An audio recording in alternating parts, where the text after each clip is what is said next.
Hello, everyone, and welcome back to the Finger Guns Podcast with Tony, Dave, and James. I'm your co-host, Raggedy Jimmy, and I am here with Big T, Tony B. Yeah. Dramatic Dave. And we have a special guest. Ooh, spooky. Super friend of the podcast.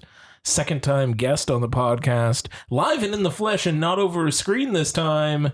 Hello, it's Mike, and I don't know what's going on with my voice there. It had this weird, bubble happening. I loved it. it. It was a good start. Nice. Hello. Hi. I love it. I love it. But yes, hello. It's good Welcome to be back. It's good to be here and in person. Yeah. And I get to see this guy's face because last that's time true. he You wasn't were- on you the were show. his I was sub-in. not, That's yes. right. You were his understudy. He was too busy having a child. Yes, Yeah. I was too busy rearing a child. You're right. And then we watched a children's movie. We did. Yes, we did. We did. Yeah, We not had so, fun. not so much this time. No, this was the opposite of a children's movie. Yeah. We had a fun time last time, but now we get to have more adult conversations. Yes. About a certain franchise. But before we get into that, let's just get into the rest of this episode. It's a Finger Guns Podcast, people.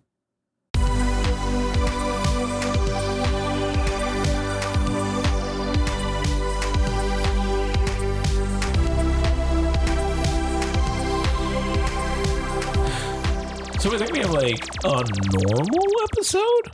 Semi-normal. We're in between festivals for once, so we get to go back to our bread and butter. Well, Tony and I started the next festival already. Well, you know what? Not everybody is either unemployed or can take a Tuesday morning off to see a movie. All right. I had an All right. I had an appointment. Okay, Well, let's sure. get it right. A medical appointment. My managers may be listening to this, so I had an appointment. Thank you very Sure. much. It was an appointment to see a movie. It was. It was an It appointment was. to see a movie. It was. Yes. Once you see the substance, Yes. you're going to regret not taking a Tuesday off. Look, I'm not going to regret it because I need to get work done because I'm going on vacation Gotta next get week. paid too. And for those listening, I'm already on vacation. Suck a dick. I don't know. But yes, no, I was not able to join you to start TIFF off 2.5 weeks in advance. I'm so happy to be bougie. Yeah, We well, bougie, It's just son. it's super bougie. enjoy. Yes. Enjoy it. As Tony said earlier, because we don't really want to spoil it for James until he sees it. Yeah, please don't. There's who you are before the substance, Yeah, and there's who you are after the substance, and they are not the same person. excellent. No, they're I'm definitely not. very excited. They are most certainly not the same person. I'm very excited. And Tony, would you say it was goopy? Oh, was it wet? Oh, it was definitely wet. Oh, good. It was Good, it good, was, good, it was, It was a wet one. I Like for you or you? both. Like, it's always both. Both. It's one of those movies where you're like, oh, this isn't too bad. Oh, this is what they were talking. Oh. Yeah. The wetter the movie, the wetter my pants. I see. Yeah. I see. 4DX and all Oh that God, shit. yeah. Fucking- I still yeah. I still have a bone to pick with 40X, maybe for another time. But the 40X that's near us is bullshit, and I want proper 40X. I don't know where I have to go to get it, but some of the effects still aren't working at this one. There's no water effects. There's no There was a mist during Twisters. Yeah. slight mist. Slight. But I know it's sorry not that it fully- wasn't enough to feel it. fully Yeah, fucking yeah, I want the smacking water you. jets, Dave. I went to see Godzilla X Kong Yeah. in 4DX. How was that? The smoke machine was Yeah. half broken. Yeah. Oh, So that sounds right. Yeah. we'd be watching the movie, and then out of nowhere, only on one side of the theater, they would just go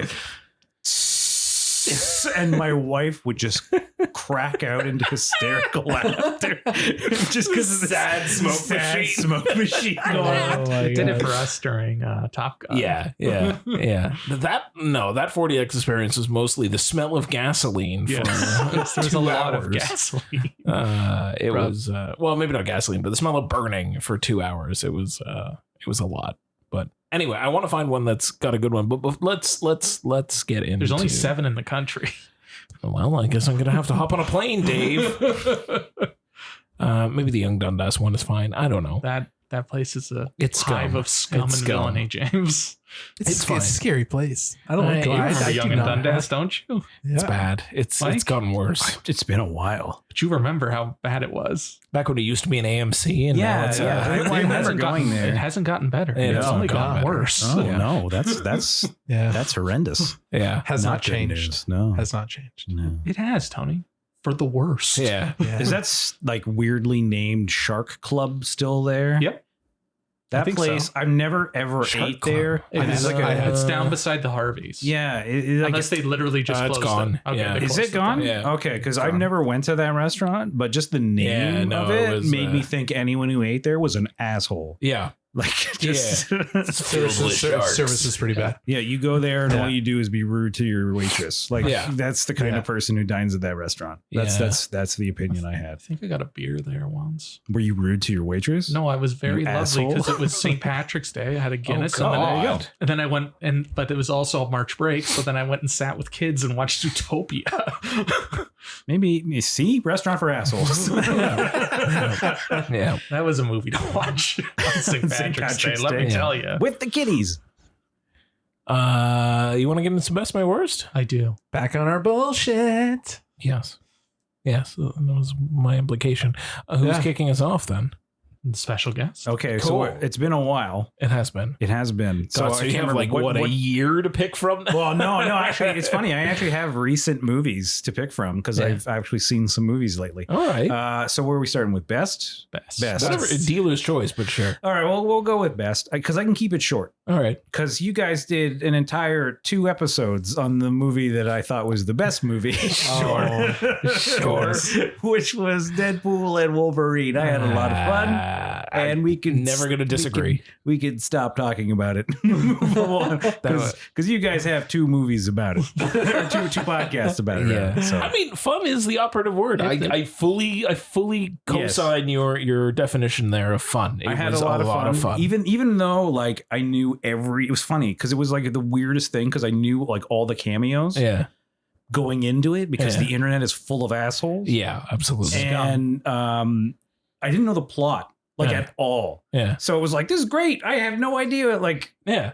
the movie didn't get spoiled for me, but like, But everybody else did. everything else did. Yeah, like yeah. there was one out of all the cameos that didn't get spoiled for me, and it was like the first one. I'm like, oh, great! I didn't know Cool. about this. Yeah. Yeah, this is great. But the rest of them I knew about. But I enjoyed it a lot, and my wife and I had a fun. It's And fun. there was a lot of children in our screening. Yeah. yeah, that makes sense. That's Yeah. wild. Yeah, too many children. Too many children. That's wild. I just had adult children in my screening. I was at Young and You were- Dundas. yeah, there you he's go. a young and Yeah. Dundas. Wolverine with the mask on. Yay Yes. or nay? I loved it. Yeah. I know you were like, "What a stupid piece of shit," but It like, looks silly. but look at that mask. Of course, it's gonna look silly. There's Yeah. no way. It's just still. It still has like a fun factor to it. It was just kind of like when they finally did it accurately, right? It was something to behold. Like, I mean, look at the original Captain America costume for Avengers. Yeah. Not the one for the first Avenger, but the first Avengers movie. Okay. Joss Yeah. Whedon. So that costume, Yeah. despite the fact that we can all look back at that costume and be like, that was the worst Captain America costume that they have done in the MCU. When you first saw it, you were like, he's got the costume. Yeah. Great. You know? So like I can appreciate it despite it looking stupid. So Fair. yeah. That's fair. Yeah. That's fair. And I liked it.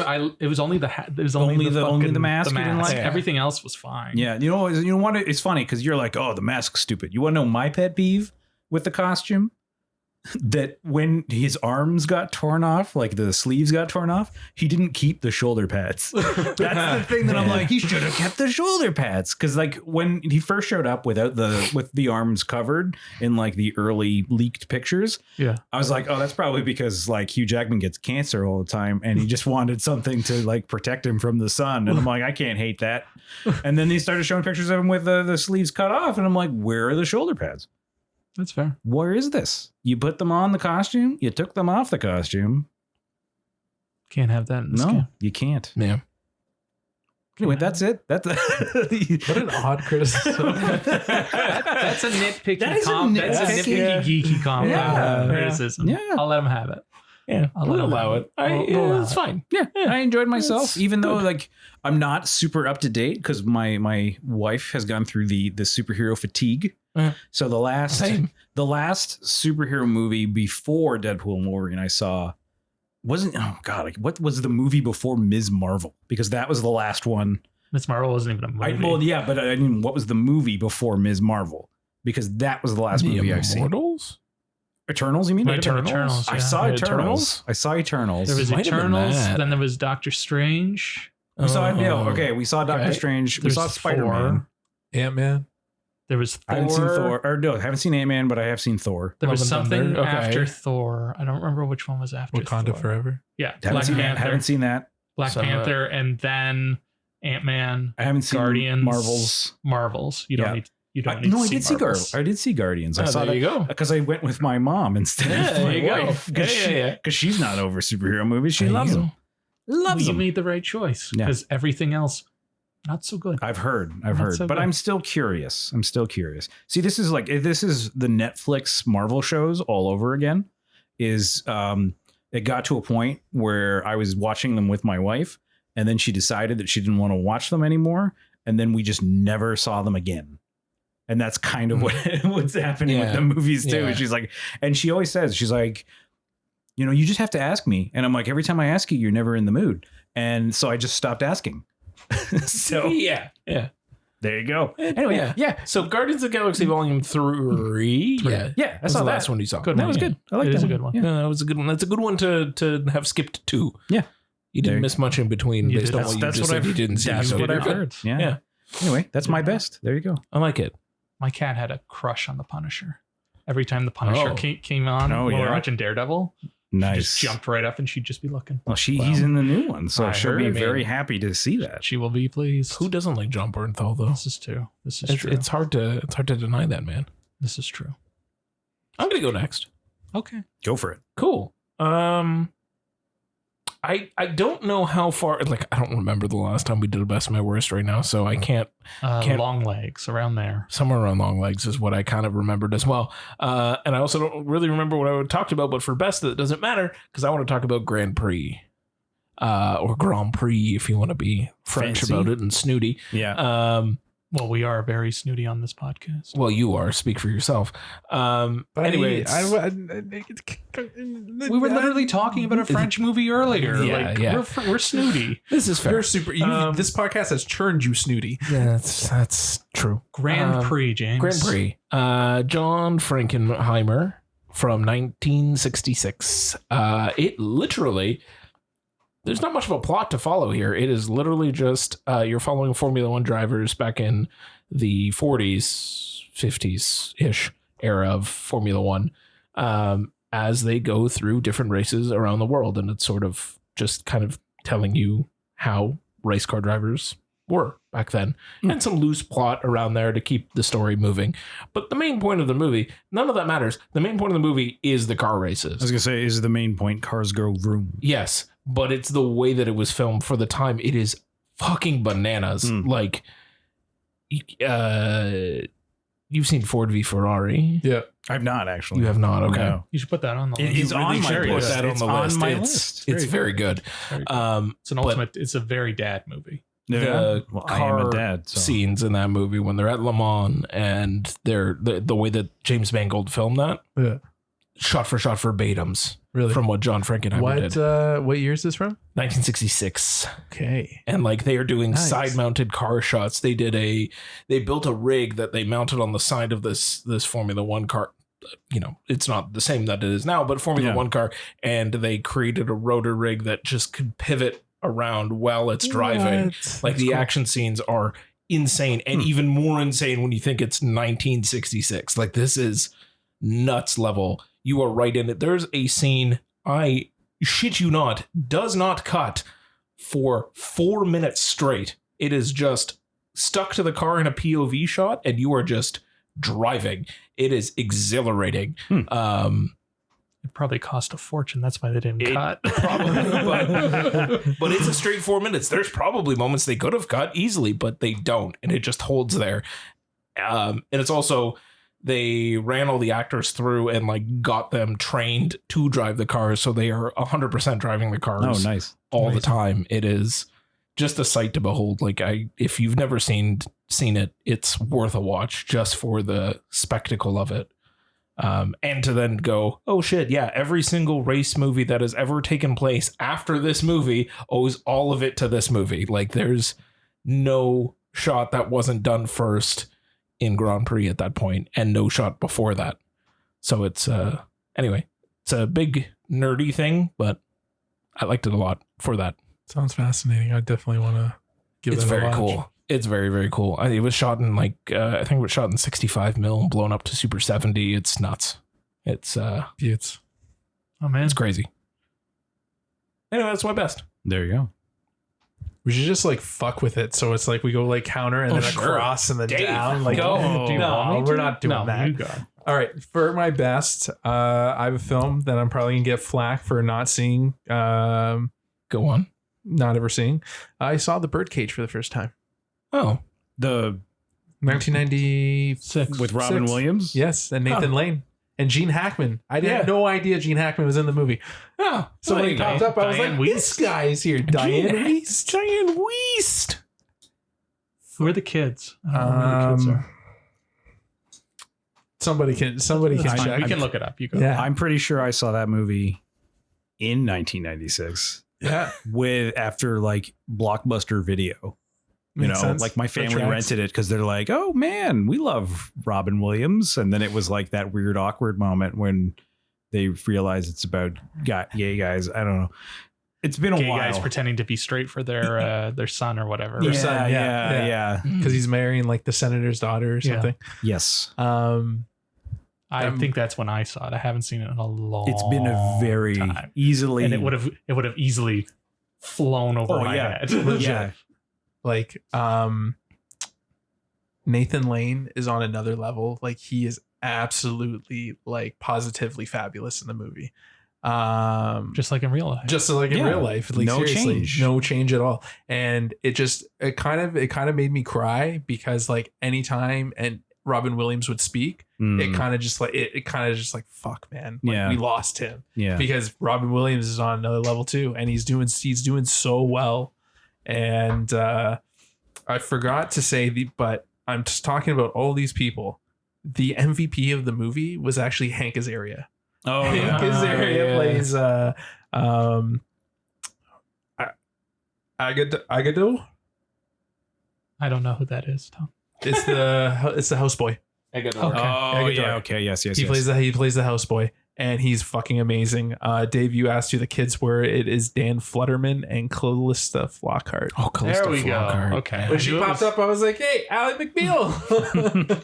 And Gene Hackman. And Gene still Gene Hackman, Still yeah. Gene Hackman. Movie was incredible. I'm kicking myself for slept on this movie for so long. I remember certain scenes of it, so I probably saw it like when it was on TMN back in the day, yeah. but remembered absolutely nothing. And plus, like I would have been like 5 or 6 at the time. Like, the hell do I know about all Yeah. that? But yeah, if you haven't seen The Birdcage, definitely add it to your watch list. I will. I've never seen it. I haven't seen him forever. Fuck, get on it. I will. Get on it. I will. I just remember that MGM commercial where he does Fosse. Yeah. I That's the only thing I remember. I giggled like an idiot when that scene happened. Senior David. So the best one I saw most recently was the Wachowskis' Bound from 1996. It's a good I had year. never seen the whole thing front to back. Wait, which one is this? Bound has Gina Gershon. Oh, And I've Jennifer seen parts Tilly. of this Yeah, movie. you obviously. Assumed you fucking guy. Basically, Jennifer Tilly is in with, I guess he's kind of like the mob's accountant, who's Joe Pantoliano, and he has a really stupid accent in it. Nice. And she wants to rip him Joey off. Pants. She wants to rip him off, and she kind of gets in with the girl who's doing construction next door, and it's Gina Gershon, and they have like their chemistry is fucking off the charts. And it would have been I know back then, I think Gina Gershon's agents were like, this is a death sentence if you do this movie, because like it was a lesbian movie, or a lesbian crime thriller film noir, because Jennifer Tilly is very much the femme fatale, of course, yes. But it's just really well done.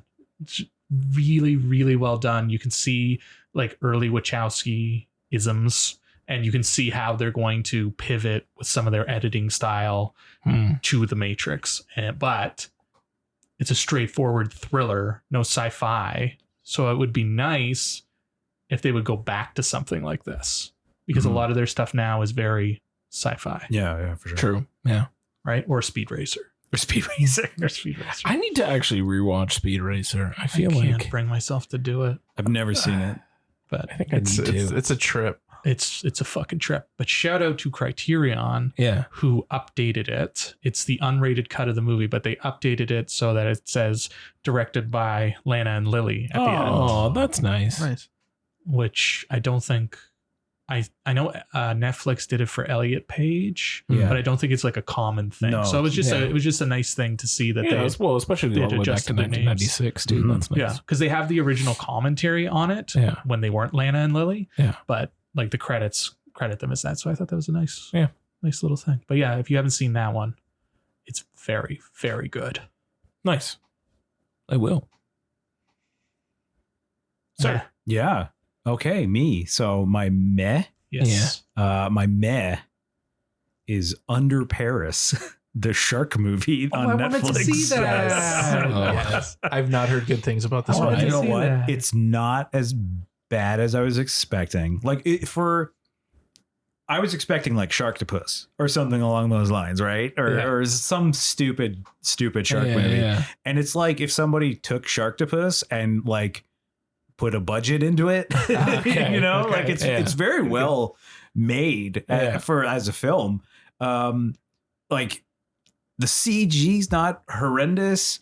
The sharks are fucking crazy. Like they there's like literally scenes where it's like the shark kills like 5 people in like 2 seconds. Like it's incredible. Yeah. Like the shark, I was like, is this a piranha movie with a shark in it? Yeah. Like it's crazy. And since you haven't seen it, you said you want to see, I will not say the ending is fucking wild. That's what I've heard. The third act is very, very good. As much as the movie was a meh for me, I will happily watch Under Paris 2 with the ending that movie sets up.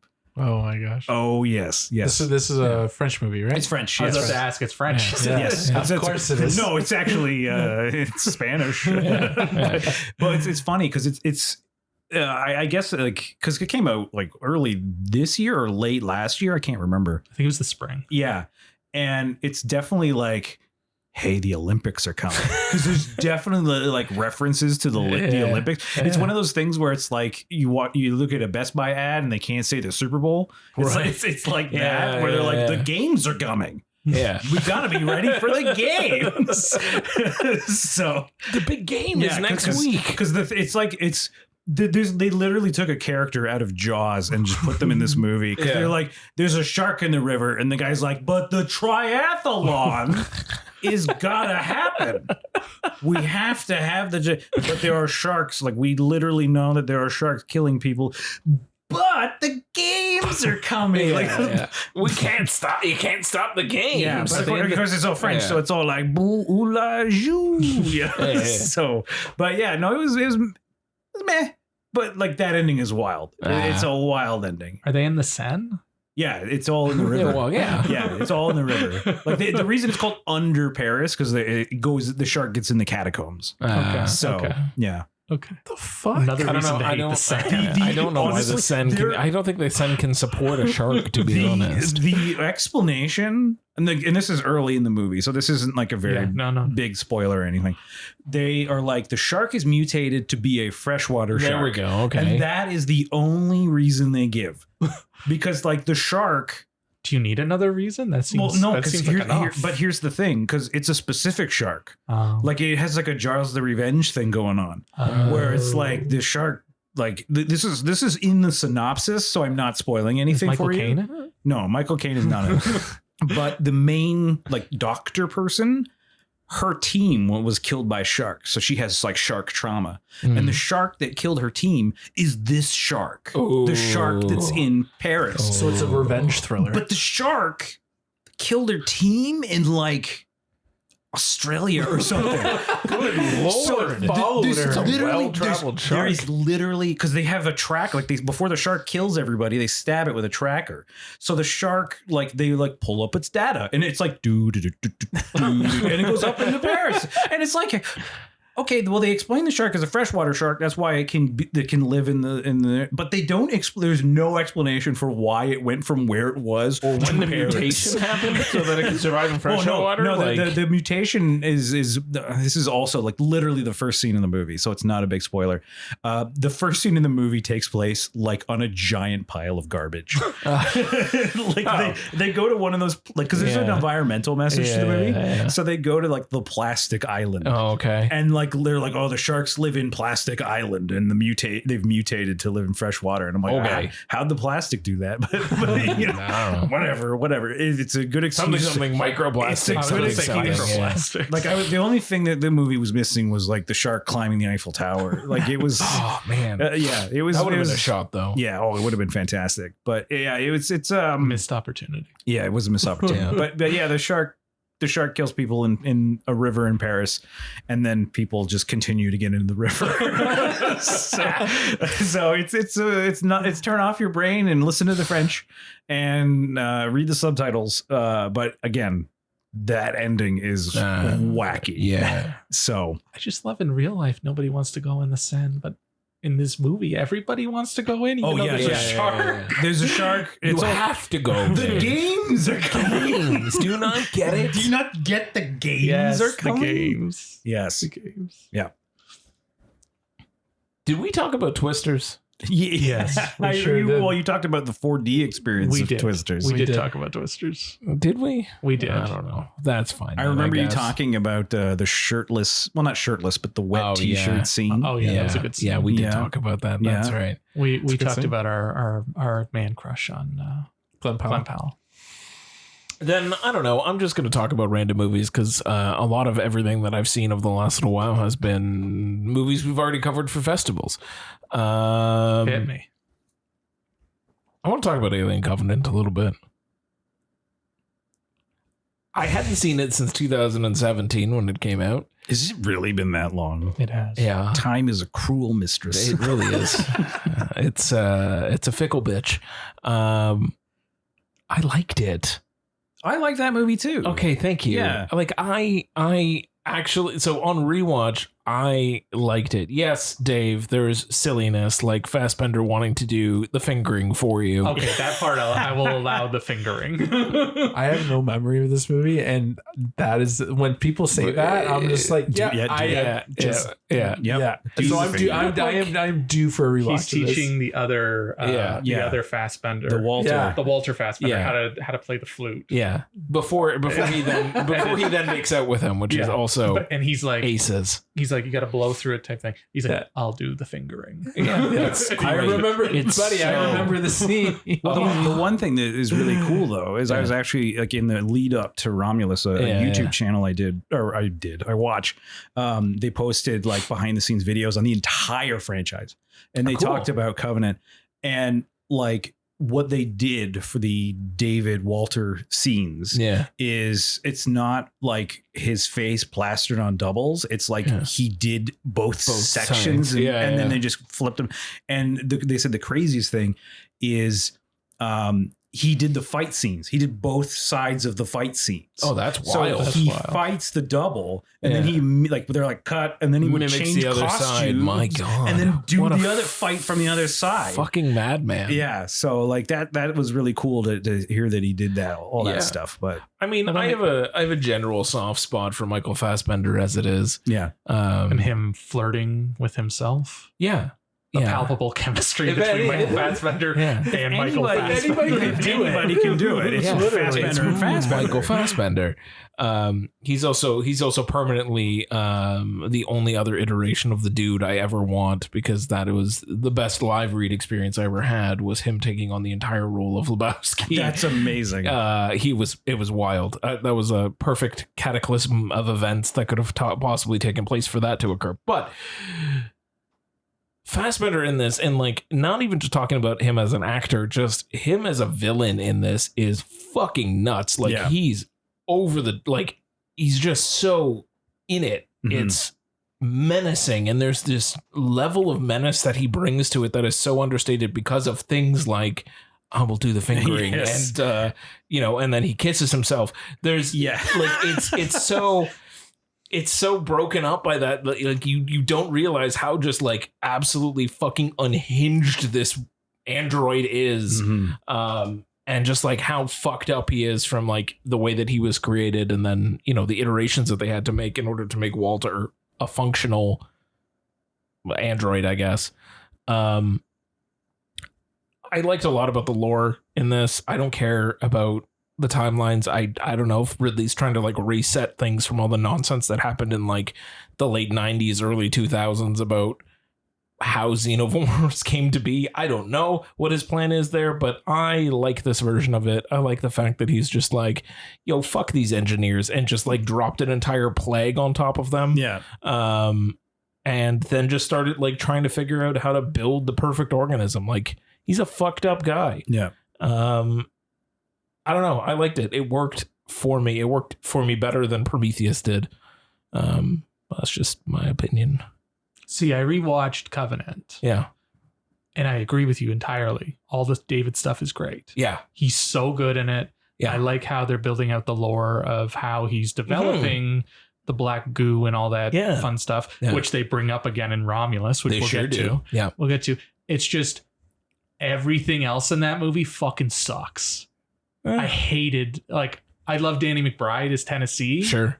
but everyone else sucks. And like James Franco gets fucking burnt to a crisp. Yeah, there's a lot of just weird. That's I was looking up the Wikipedia afterwards, because Yeah. that was such a puzzling choice that I was like, wait, was that around the time that he was getting No. canceled? Did No, they just like it's- do that there's- preemptively? Like, there's like, there were like Yeah, they did videos, shorts. shorts before, Yeah. and he's in Yeah. them. Yeah. Yeah, it's really that was one choice that I did not like Yeah. about that, was Agreed. that they literally took important points, like very important points, Yeah. and took them out of the movie Yeah. and made them only available on YouTube. Yeah. Yeah. Like all of the stuff with Shaw. Correct, They yeah, brought her yeah. back to do like a YouTube short. Like Yeah. they 100% explained to her like, oh yeah, this Yeah. is in the movie.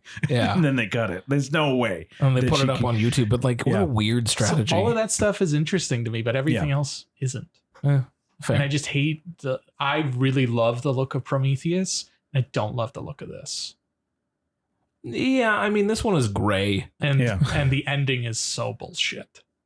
The bait and switch that you saw, like, Yeah, 100 meters 100 away. yards The away. second you yeah, get the haircut, like yeah. like Ridley Scott is better Yeah. than this. Yeah, The way you're ending this movie, you're better than this. yeah. Well, I'll agree with on those points, but I don't know. Fassbender did a lot of the heavy lifting in this one, and Yeah. kind of it And it- still continued to. It held my interest the entire time. Legitimately, watching them all, that's the only one that bored me. Yeah. Everything else I could get through. This one fucking bored me to tears. Now, are you including Alien versus Predator? I am. Because I am. Those movies including those Requiem? movies are not boring. it's true. That's true. Really? I would- Because I don't I think would- you can see much of Requiem. You know what? Watching I am watching the it with biggest- Tony was Yeah. very amusing. Maybe I turn the lights off for a while. Well, okay, so then the movie wasn't interesting. Tony was interesting. It's not boring, James. I am the biggest Requiem apologist. Oh my God. I love Requiem. It is Yeah. some dirty trash, and I will. Do you hold up a phone flashlight to kind of try to see it better? My favorite story about Requiem is I was at a party and they were watching the AVP, the first one. Sure. And I was like, oh, AVP, cool. And the guy whose party it was, he's like, yeah, I got this and I got Requiem. And I just went, you got Requiem? why the fuck aren't we watching that right now? And we shut it off and we put on Requiem, and everybody else was like, man, that was great. And I'm like, damn fucking right it was. I was very drunk. Yeah. Okay, so that's the optimal viewing experience. But I still Bunch of drunk no, but I people, still love that. yeah, I yeah. still love that movie. There's a lot of fan service in that movie Sure. that that as a fan I am serviced by. Okay. So Fair enough. yes, which is in this movie too. Yes. Yeah. Anyway, sorry. No. It's Because I was going to say, because like, are you including AVP in Requiem? Because Ridley doesn't. I was saying that to you. There's like a behind the scenes Yeah. story where they're talking about like, okay, well, like they're in a meeting talking about the story, and Ridley says one of the things he wants to do, and one of the writers in the room was like, well, they already in AVP, this is what they did, and he just stared at them until they stopped talking, and then they went with whatever it was that Ridley wanted to do. It was like the Yeah. last time they ever Yeah. talked about it. Yeah. Yeah. That I Yeah. think was a bunch of rights issues too about like who owned what at the time. Well, it's so funny. Like when you speaking of the rights and stuff, like yeah. now we're just going on AVP tangents, and this is why you guys asked me to be here. Yeah. It's We did. because We of did. my fandom here. Yes. But like, it's funny that Alien versus Predator is not canon because Yeah. of Ridley Yeah. to the Alien timeline, but because of the Predator. Yeah, it They is. are yeah. canon. Yeah. They're canon to the Predator only. Yes. So, I mean, I'm really hoping, because that was the one thing that I saw was Fede Alvarez and Dan Trachtenberg, Yeah. who did Prey.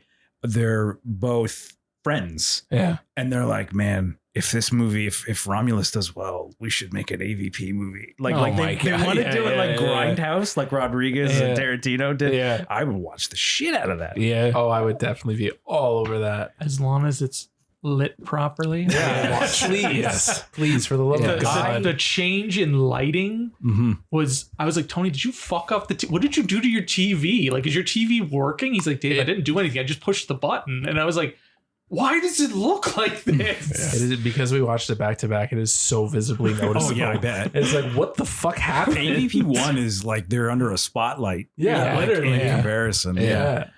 Yeah. It's dark. Another thing I'll say about Requiem is it has my favorite alien design. The Pred Alien? No, the alien, like the design of just the xenomorph in general. That Yeah. is my favorite All right. design in the entire franchise.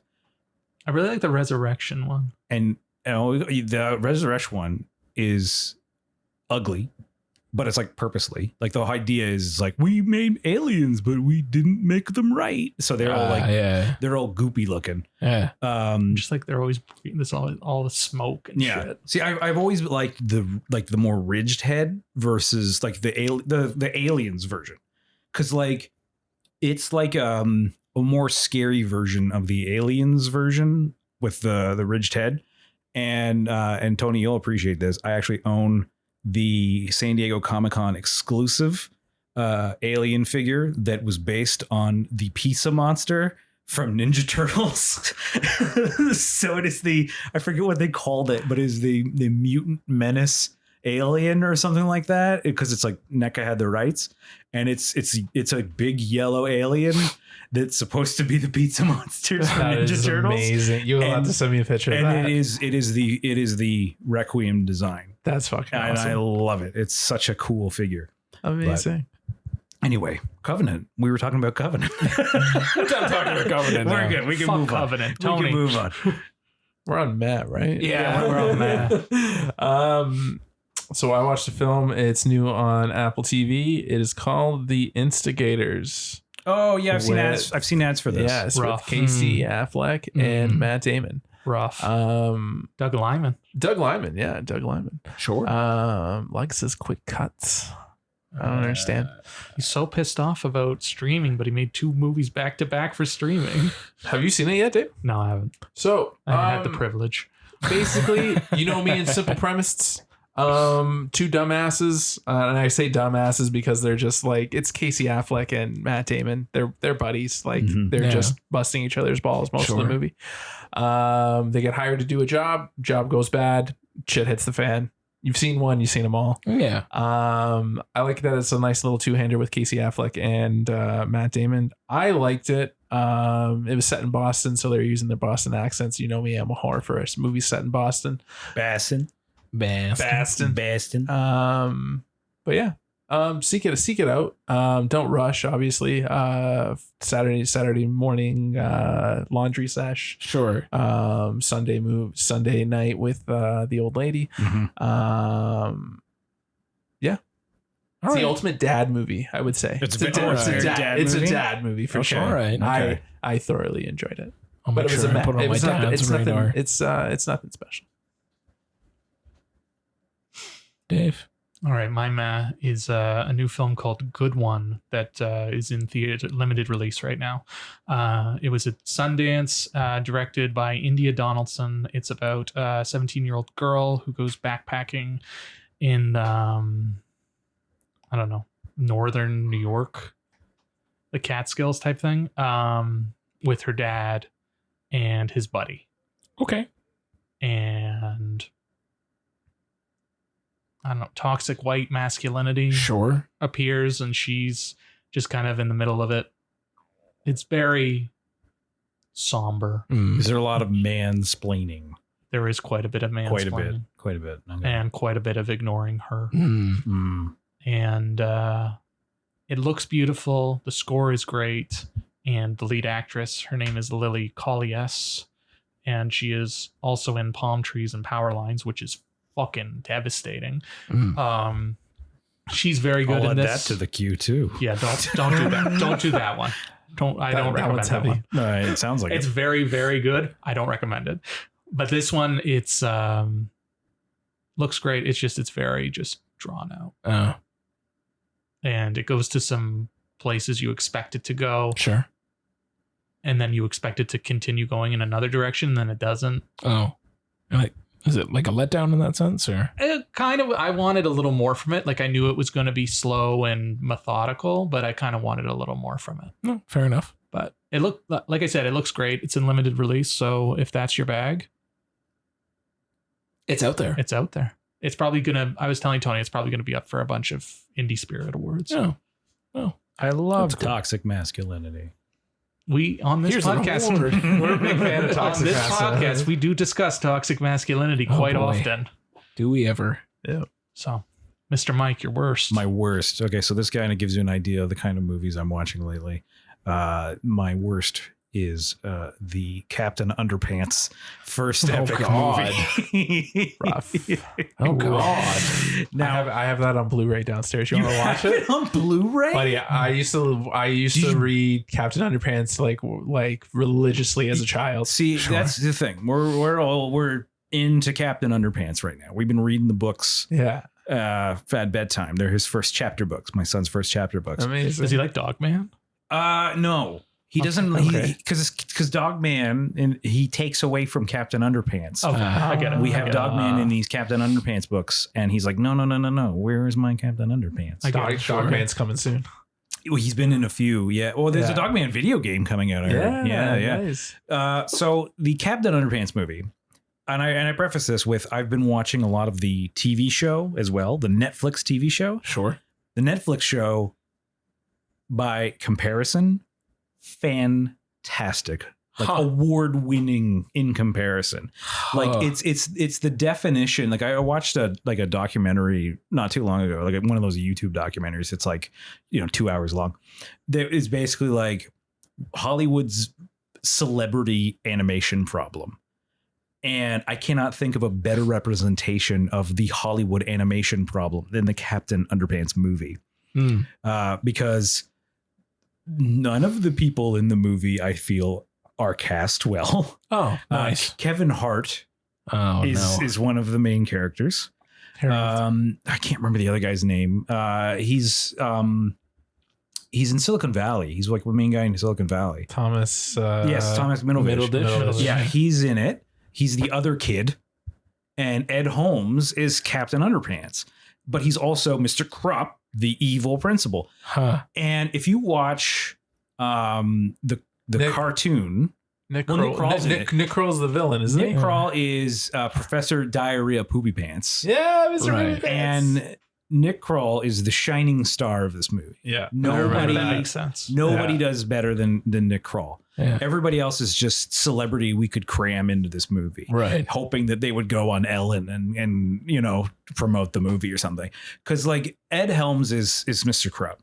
And like if you watch the Captain Underpants Netflix show, all of the kids are played by actual kids, which it adds so much more to it because the show's super silly. Yeah. And like it just these kids saying these silly things is it just is way better than Kevin Hart pretending not well to be a child. Right. And Ed Helms plays Captain Underpants, but unlike the cartoon, if you watch the cartoon, I can't remember Dax somebody. Dax Shepard? I don't think it's Dax Shepard, but maybe I'm completely wrong. Either way, I'll look it up. names and me. I'm better with faces. Sure, Than it is. But the guy who does Captain Underpants, when he does it on the cartoon, Yeah. Mr. Crop sounds like this, but Captain Underpants sounds like this. Yeah. In the movie, both characters sound like Ed Helms. Oh, it's Nat, Yeah. it's Nat Faxon. Nah, you see, there was an X in there somewhere. Yeah. You got there. You were there. was You were there. there. You were 90% Yes. of the way there. So it's just like bleh. And then like like famous actors phoning it in for a paycheck. Right. Hmm. And like again, Nick Kroll, shining star of the film. He's the best part of it. So but otherwise I was not super entertained by the Captain Underpants because the show is so much better. Did your son like it? Well, my son, who has his own letterboxd account, by the way, Yes. Incredible. gave it 5,000 stars. Oh, so he did So like he it. liked it. Yeah. But he likes the show better?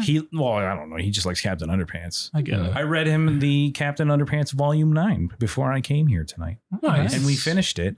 And at the end of it, Professor Poopy Pants, who had changed his name to Tippy Tinkle Trousers, because he thought that name is less silly.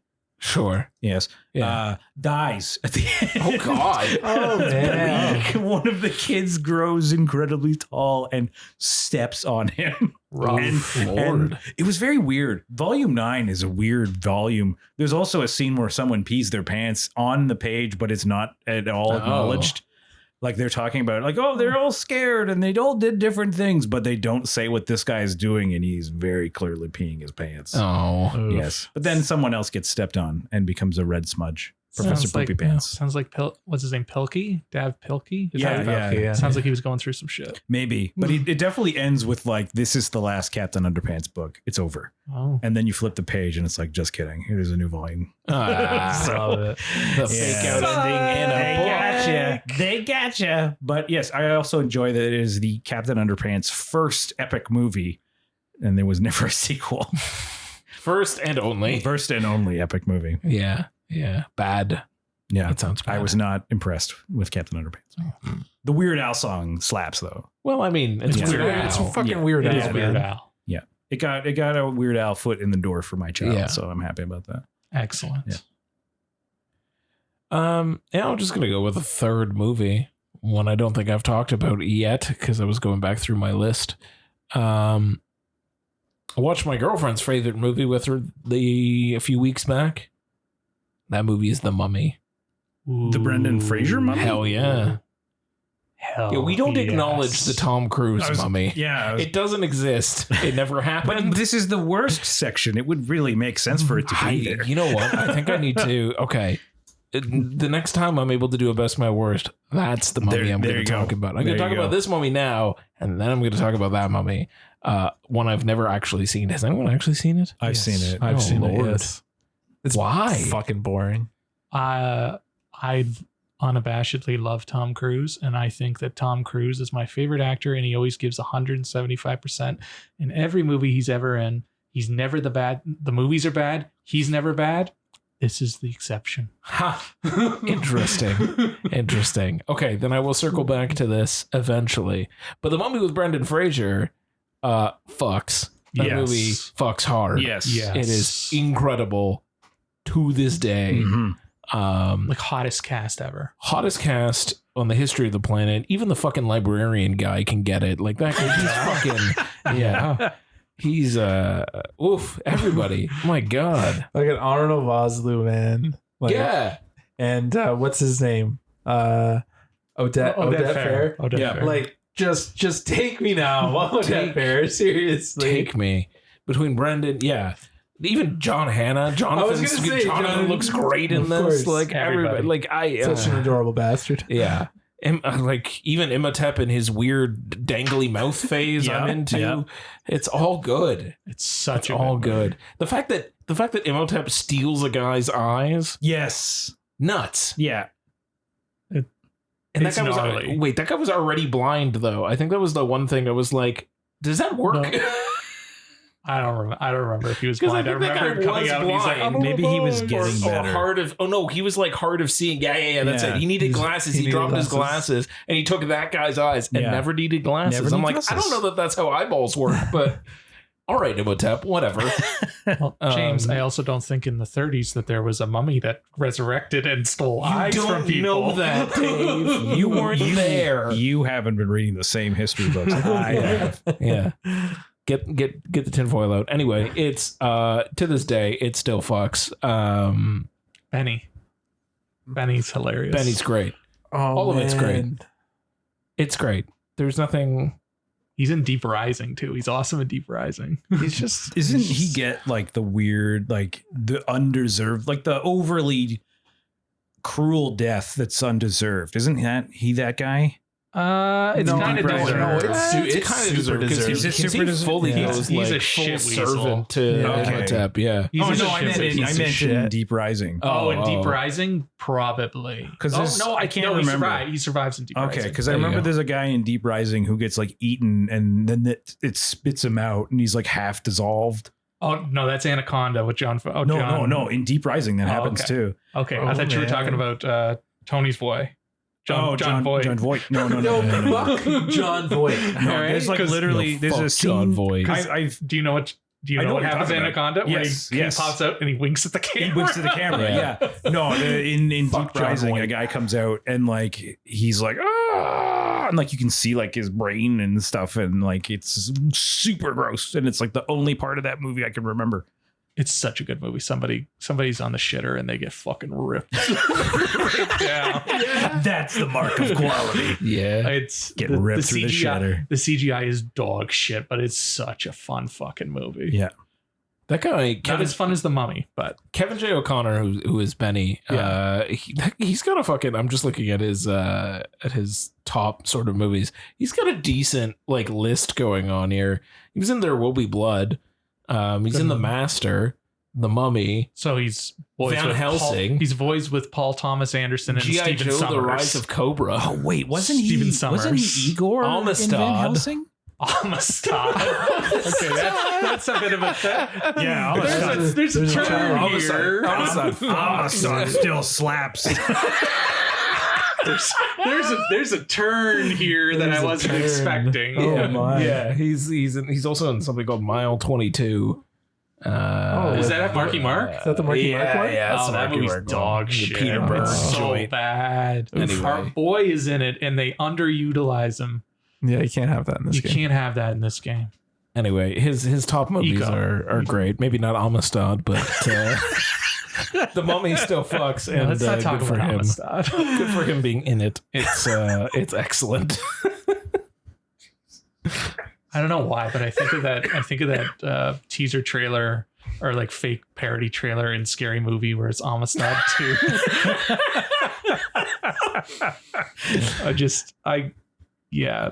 Let's stop talking about I Amistad. didn't think we'd be talking about Amistad. I've never seen it, so I can't haven't talk either. about it. We can't speak to it. We Yeah. can't speak to it. It's just It exists. it exists, and it was a weird turn from what we were talking about. Tony, worse. Amistad.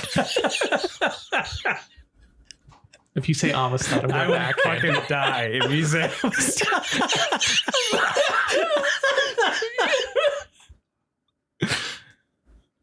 Steven Spielberg's Amistad.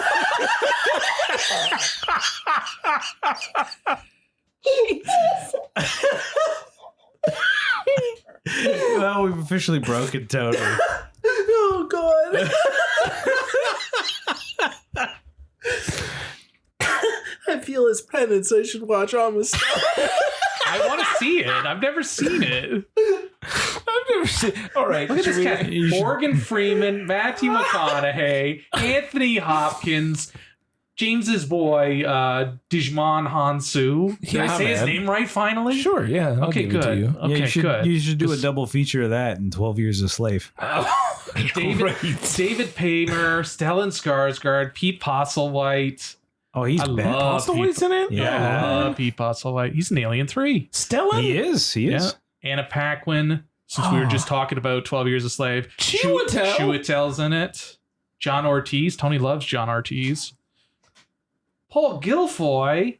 Oh man, yeah, we gotta do this. Yeah, Xander you know what? Berkeley. Oh, Xander So, Berkeley. We'll have you Look back at up for the this. Amistad episode. Melissa just texted me, are there hyenas upstairs? Like I just What we really need is 4 white guys commentary on Amistad. In the 12 Years a Slave double feature. yeah, let's give that to the people. Tony, please So I'm gonna just pivot from Amistad. from Go ahead. Amistad and talk about a movie called Outcome the Wolves. Quick plug about Outcome the Wolves. It is in theaters on August 30th, and it will share a day and date on VOD and digital as well. It is directed by Adam McDonald, and it stars Missy Peregrine from Rookie Blue, Cool. Joris Jarsky from Reacher, and Damien Runrai from Gangland Undercover. So Cool. peak Canadian television. Yeah. Mhm. Clearly, obviously. Well, Reacher's not really Canadian, but like it's pretty much shot Yeah, here, so close enough. it's peak Canadian television. Yeah. You know me, your boy Big T Tony B loves a simple premise, Yeah. and this has a simple premise. So, a lovely couple go up north to their cabin. She invites her best friend. Her best friend is a guy. For him and his fiance to fiance to come up and share the weekend with them. And well, the guy broke up with the girl, and you can probably piece this together that he's in love with the girl, obviously. Mhm. Her fiance, who she hasn't told is her fiance, so that gets blown out of proportion too, and he freaks out. Dave, are you bored yet? Not quite. Not quite. I'm trying to figure out the genre. Yeah. Are these two gentlemen the titular wolves? No, we'll get there. Oh, okay. Anyway, so it turns into like this like little like two-hander between the two guys, because he's writing a story about hunting, and Missy's character was a hunter growing up, and they were like her and the best friend were like hunting buddies basically. But Misty doesn't want to hunt anymore.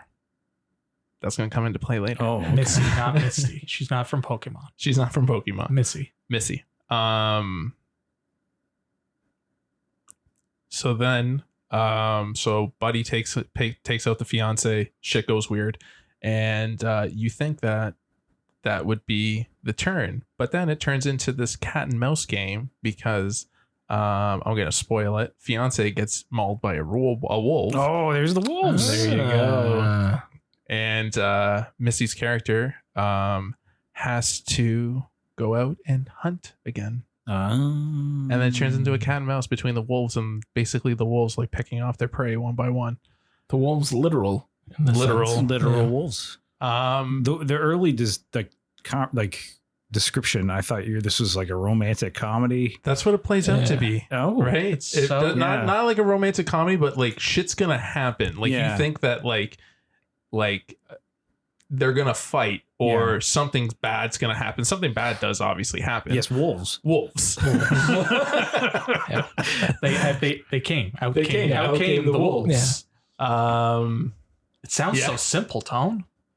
Well, like I didn't take a simple time explaining it, obviously. No. But yeah. You've seen one, you've seen them all. There's nothing exciting about this movie. I thought it was gonna be more of a psychological thing, and it turned into literal wolves. Right. Right. I mean, they didn't lie to you. They didn't. They did not lie to you. Literally didn't. They didn't bury the Um, lead. It's pretty gruesome in some parts, but other than that, it comes and goes, and you don't really leave an impression. All right. Which is That's sad, too which bad. is kind of sad because Adam McDonald, before this, he did a movie called Pyewack, which is like peak Canadian horror. Hmm. And that movie's a fucking blast. But yeah, a little let down by this one. Bummer. Sorry, Sean.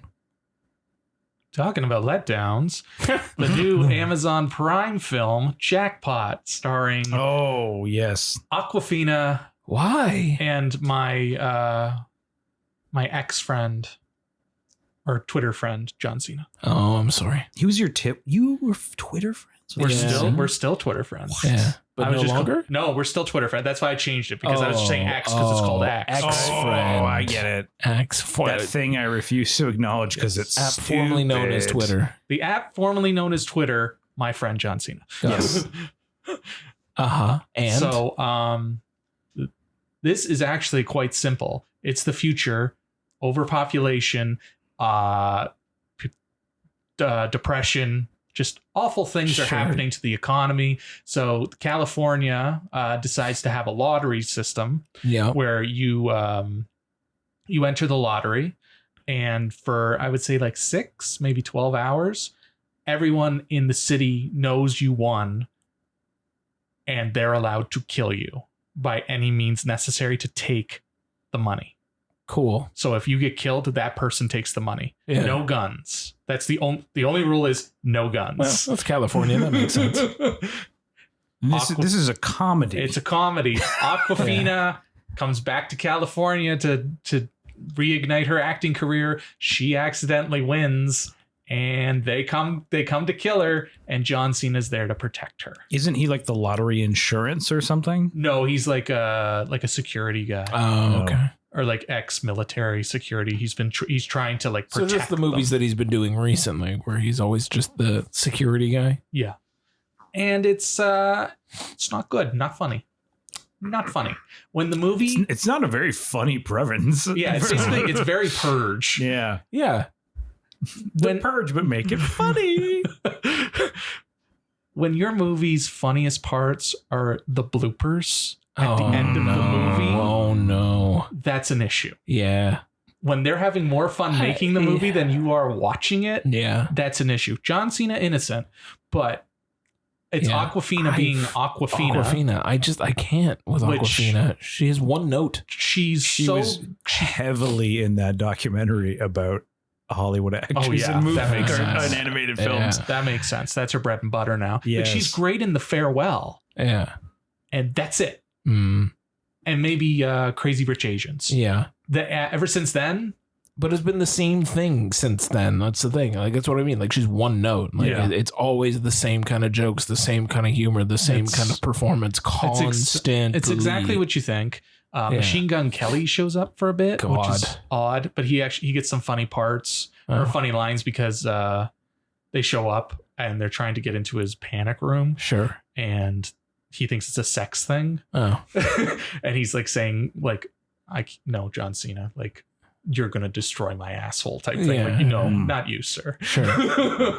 But yeah, it's not good. And Tony's MCU buddy, Simu Liu, shows up. Oh, great. And he's not good either. Does he just follow Aquafina around? I don't now? know, man. I don't. Yeah. I don't know. It's like, yay for the fact that it's 2 Asian leads in a movie that's distinctly not an Asian movie, Sure. but not a good movie. Yeah. Not a good movie. And it's directed by Paul Feig, who actually has made good movies. Occasionally. Occasionally. Bridesmaids, Spy, And then what? 78 years worth of shit afterwards. Simple Favor's all right. That's not great. Is that what it's called? Simple Favor. Simple favor, yeah. Yeah, it's all right. It's making the sequel. Sure. But yes, it's there's been a lot of diminishing returns, let me tell you. Yeah. And this is one of them. We can add this on the diminishing returns And we can pile. put this on the pile. I enjoyed the Ninja Turtle references. Yeah. Like the Oh. like they stopped the movie just to the insert this inexplicable Ninja fucking- Turtles references. So they wrote a page of the script specifically for Tony Baldwin. yes. pretty much. All right. Because I was like, oh my god, it speaks to me. Yeah, I bet. That seems like you. Whatever. Who cares? Honestly. You guys are too serious about movies. You gotta take your fucking brain out and just laugh at stupidity. I'm not saying it's a good movie. I'm just saying that's kind of funny. Like John Cena stops the movie just to like, and he's in Ninja Turtles, so it's funny. Dave's looking at me side eye, so I'm just gonna keep talking about Ninja Turtles and John Cena until this guy stops. Anyways, so yeah, jackpot. Again, just gonna repeat it because he's my friend, John Cena innocent. Sure. Keep that friendship alive. I will. All right, so that's best my worst done. Yes. What are we moving on to? We have City Horror. 2 quick screener ones we wanted to talk about. Yeah. Yes. So I had the privilege of watching a movie that we was at Fantasia. Yeah. It's called Kizu Monogatari. Right. Koyomi Vamp. Katamari Damacy is all I'm getting from this. Was that part of the title? That was all the title. That was all the title. Yeah, That was the title. it was the full thing. Yeah, There was, it such nuts. a like break in your speech there. Yeah. Sorry, I thought you were like naming actors or Dave needed- directors or something. Dave needed to get his Japanese accent in place for the second half. I see. So it is going to be in theaters for one night only on August 28th in Canada and Fun. the US. So it is it's based on the Kizu Monogatari anime series. Sure, yeah, I figured it And was an these- anime tie-in. There were 3 films that were made in like the mid 2010s. Yeah. They're all about like 65 minutes each, 70 minutes. The third one is actually on the Letterboxd Top 250. Oh, So this movie is basically all 3 of those movies edited together, and then they cut pieces out. oh, They cut okay. pieces out. So it's a little because it's like 2 hours and 24 minutes. So it's That's a a little lot. lengthy. Yeah, It's a little lengthy. So I think I would have appreciated more being able to just watch it in 3 parts. yeah. But it's interesting for the most part. It's basically a young man becomes a slave to a vampire, and in order for her to regain her powers, he has to help get her limbs back, Okay, and he has to fight okay. to get the limbs back. Did the And third part seem very good by comparison? it might be in this respect, from what I've understand, has been cut.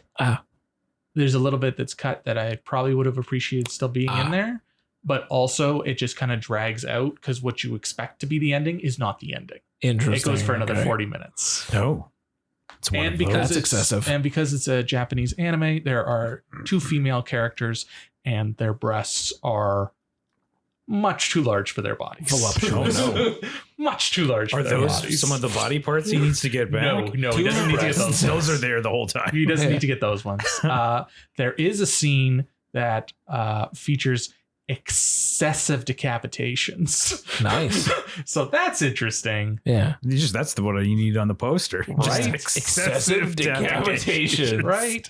There's your poster quote. That's your Yeah. poster quote. There's So, a scene that contains excessive decapitations. Dave Baldwin, Finger Guns Podcast. yes.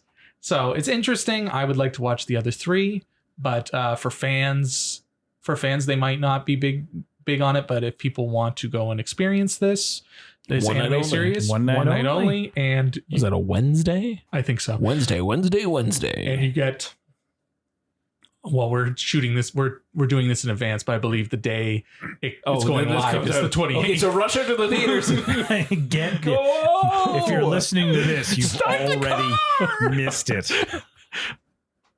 But edited together for newbies might be interesting. Sure. Does it feel like 3 separate things? No, Okay. it's that's edited well. Mhm. It's just, it drags out at the end. Okay. So I Okay. feel like maybe you do need the break to get the third part. Gotcha. Because all Fair I can enough. think of is like that Star Wars Clone Wars movie they made that is very clearly 3 episodes 3 of a episodes, cartoon yeah. slapped together. No, this is not that. Okay. This is Properly this edited. is proper Yeah. beginning, middle, end. Yes. It's just the end drags out. Gotcha. Got it. So, Cool. and then the other film we want to talk about really quickly, James was a big fan, and so was Tony. It's Sure. a film called 1992, which is in theaters on August 30th, Yeah. which when you're listening to this will be Friday. presumably Ray Liotta's last movie. I I'm don't know. not convinced. I don't know. So I'm not convinced. I'm pretty sure this is a Tupac situation. I'm gonna find another movie. There's gonna be He's just another. gonna keep coming. Yeah, we found another one. So I have a little tidbit of information for you. Sure. When Ray Liotta showed up on screen, I was like, I gotta see, man. I gotta see if this is his last movie. Yeah. This movie was actually made in 2022, Okay. and it was premiered at a theater in Los Angeles, Yeah. and then was just shelved Oh. for Reasons. for reasons, Yeah. and now it is resurfacing. Oh, okay. So it wasn't his last movie, but so it wasn't kind his- of. so it is the his- last released movie. No, it is his fourth last movie, because then after By way of this- shot? by way of shot, When it was shot. Okay. by way of release, because technically this is I don't count it being released in one fucking theater. okay. in Well, LA. like you know what, on IMDb it says 2022. Yeah. Okay, So fine. Cocaine whatever. Bear is 2023, and then he's got 2 more after that. Sure. So I will find Ray Sure. Liotta's last movie. Sure. You Are keep they all digging. going to be dedicated to him? My God, to our friend, Like, Loved it. our I loving appreciate- friend. I appreciate it, but it's like, how many times are we going to dedicate a movie to Ray Liotta? So anyway, 1992. Yes, tell me about Yeah. 1992, James. It's a heist movie. I feel like I've seen the trailer for this. It has Tyrese Yes, I have seen the trailer and for Ray this. Liotta. Yes. and Scott Eastwood, not Scott And- Speedman. Scott Eastwood. I was yes. I was talking about it with Dave earlier, Yeah. and I kept saying Scott Speedman. And I was like, Nope. they're the same Scott goddamn Eastwood. They are person. not the They same. are not the same They're person. both named Scott. That's all Yes. I need. And anyway, so this group of gentlemen want to steal a shitload of platinum from a foundry that makes catalytic converters. Yes, and it's the LA riots, correct? Yeah. Yes. Inexplicably, it's also the LA riots. It's during the LA riots. Yes. Yeah, you They- get they to get watch dumb the Rodney luck. King verdict come down, Oh, great.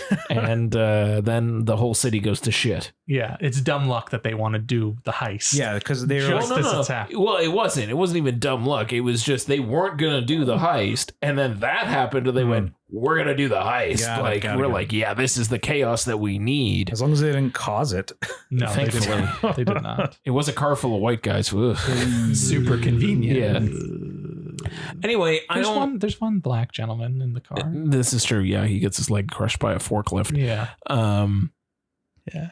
Anyway, Yeah, he's like one of the only sympathetic movies in the Yeah. movies, sympathetic characters in the movie, and they treat Yeah. him like shit. yeah, Apparently. yeah. They oh man, forklift him. oh They, god, they no, treat it him gets like so much it gets worse after that. It gets Oh, worse. no. It gets worse. Okay, I'm gonna give my one positive note. There's a scene in a convenience store where this like young thug puts a gun to Tyrese's head, and he's like, "Yeah, what do you think about, or how does that make you feel, like with this gun to your head?" And he's like, "Familiar," and I was like, "That is the coldest shit." Like, holy fuck, man! Like, He just if you- whipped his dick out. yeah, like Jesus, familiar is your holy fuck. Yeah.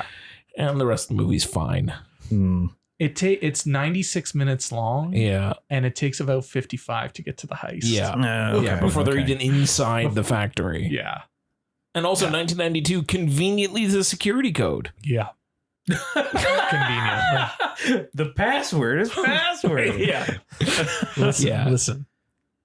Why don't you think of this movie as like an epilogue to like the Fast franchise? Like, So why? Because there's a safe and a no, car?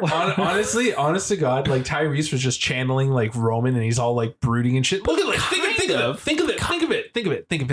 it. Okay, Fast 11 is a time travel movie. So it's a time. Well, I didn't even think about that. But just get, They get took to the my fucking Fiero idea. through a wormhole in space. Well, how do you guys. factor in Scott Eastwood? Because he's in Fast as well. Minor inconvenience.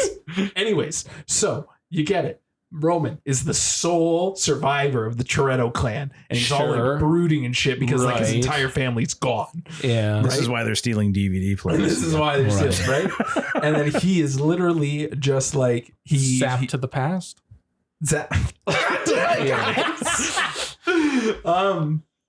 I'd Fuck be it. pissed off He's too.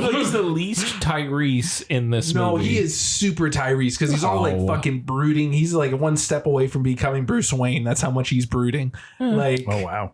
That's pretty brooding. That's pretty brooding. I think they needed a little more backstory for him. Maybe like yeah. maybe like He went to prison. as Tony, and he was his name was OG Merc. Yeah, OG Merc is great as a name. As Tony says in his units of measurement, Yeah. maybe just a ball hair more of backstory for Tyrese, I think would have helped. And what else did I want? Start the heist earlier. Yeah. You don't need like that fucking like that all the backstory on all the fucking characters and like leading up to we saw the fuck all trailer. them. We saw the trailer. Yeah. I came for the heist. Yeah. Like the Yeah. heist is what we want. And I don't care about the bad guys. I None want to of it know more matters, about Tyrese. Yeah, I don't need to be sympathetic towards Ray Liotta. I'm good. Not at all. Yeah, you know what this movie made me want to do?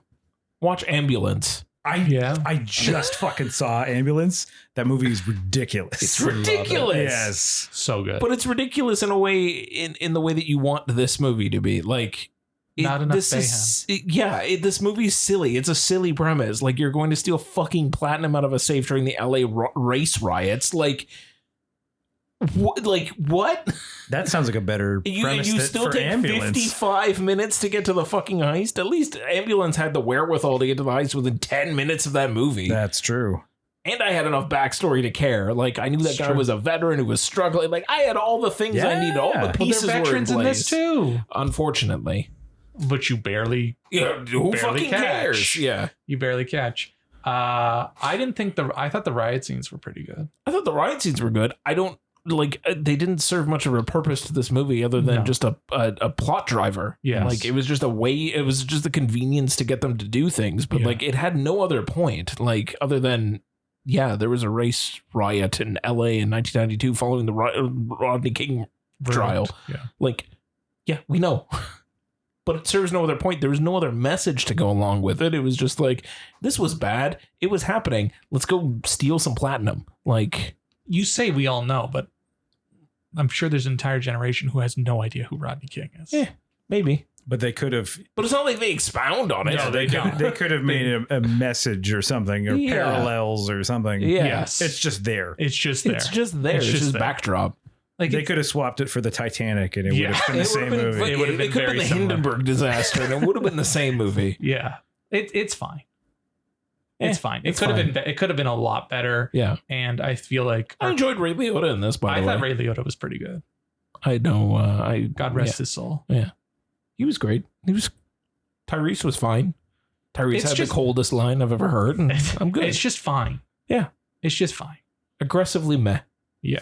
if you Tony loved it. if you've run out of things to watch in the theater, Tony it's hated out it? this weekend, and go see it, I guess. With that rousing endorsement. Don't do it, guys. Just don't do it. Just I watch, wanna- Ambulance again. Yeah, just Yeah. watch Ambulance. I Hell want, yeah. I want to Die Hard, and I got. Oh God! Why did yeah. you want to Die Hard? In Well, it made this? the fucking movie made it seem like Die Hard. I guess It's not. it's not. Die Hard. It is not. It Yeah, is now not. I'm not. just thinking about Jake Gyllenhaal and fucking Ambulance. Hell yeah, man! Yaha Mateen, or what's his name? Abdul Mateen. Yeah, The second or whatever. yeah, right? the second. Yeah. The thing I loved, I watched that on a plane. And there was literally a moment where it was like, "Oh shit!" like super loud on the plane. People in the row behind you. Oh, I'm the sure fuck? they were like, "What is going on?" Yeah. I Is that guy definitely, okay? Yeah, they're gonna have to like saran wrap him to the seat. yeah. The air marshal got called because I'm watching Ambulance. Yeah, that was a fun movie. That was a fun movie. Yeah. So, with that out of the way, shall we move into our main topic? Yes. Let's talk a little Alien. Let's do That's it. why we brought super friend Mike, Super Here. fanboy, alien fanboy. super Mike. Alien fanboy Mike, who brought his popcorn bouquet Yes. along with him. Well, actually, I'm picking it up. Well, all right, fine. You Yes, I didn't- saw. We And also Tony have a has it- shrine. Tony has the altar set up. It is very altar the like. altar set up Yeah, for the xenomorph. Like that should be in my house, We're not yours. honoring the Xenomorph tonight. yeah. You know what's funny? I'm wearing a Xenomorph T-shirt, You are, yes. and I bought this shirt because it looked cool. yeah. And maybe 2-3 years after I bought it, I Yeah. realized it's a skull. Oh, made 'cause out of xenomorphs. It's a skull made out of xenomorphs. I just thought it was a dope. cool xenomorph. Yeah. But like, Very cool. I saw it on a website and it was the thumbnail, and I'm like, Yeah. oh shit, that's a skull. And then I went and I looked at the shirt. And I'm like, shit, that is a Yeah, skull. I see it. That's hardcore, I see it man. now. That's So, hardcore. The eggs or the teeth? Like, look at it. I see it now. The shirt's more hardcore than you are. Oh, fuck. I'm absolutely the farthest thing from hardcore. It's true. So my question to Mike: Yes. what is your third favorite Alien film? Ooh. This one. Yeah, this one. This one. Really? This okay. one. Okay. Let's go to fourth then, Okay, fourth. because we'll come back to Romulus. I just want to kind of dip our toes Just into level Alien set a little, lore yeah. and level it out. So yeah, Okay, what's the well, fourth? Okay. I like Covenant better than Prometheus, Sure. and I'll go Prometheus, and then 3, but 3 the not director's cut, but the other version they The call theatrical cut? No, Or no, because it's not a the work director's print. the work print, the work print, because it is a lot more background, and then I will go Resurrection. Okay. Fair. Yeah, Fair.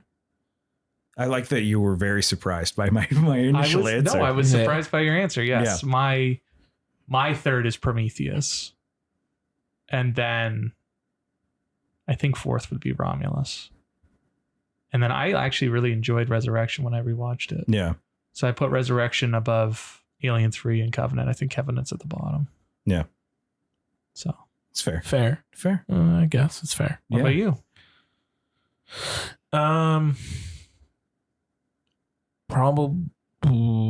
Probably Covenant, Romulus, Prometheus. Fight it out at the bottom. I don't care. Mr. Tony. Probably Prometheus, Romulus, Resurrection, Covenant, Alien 3.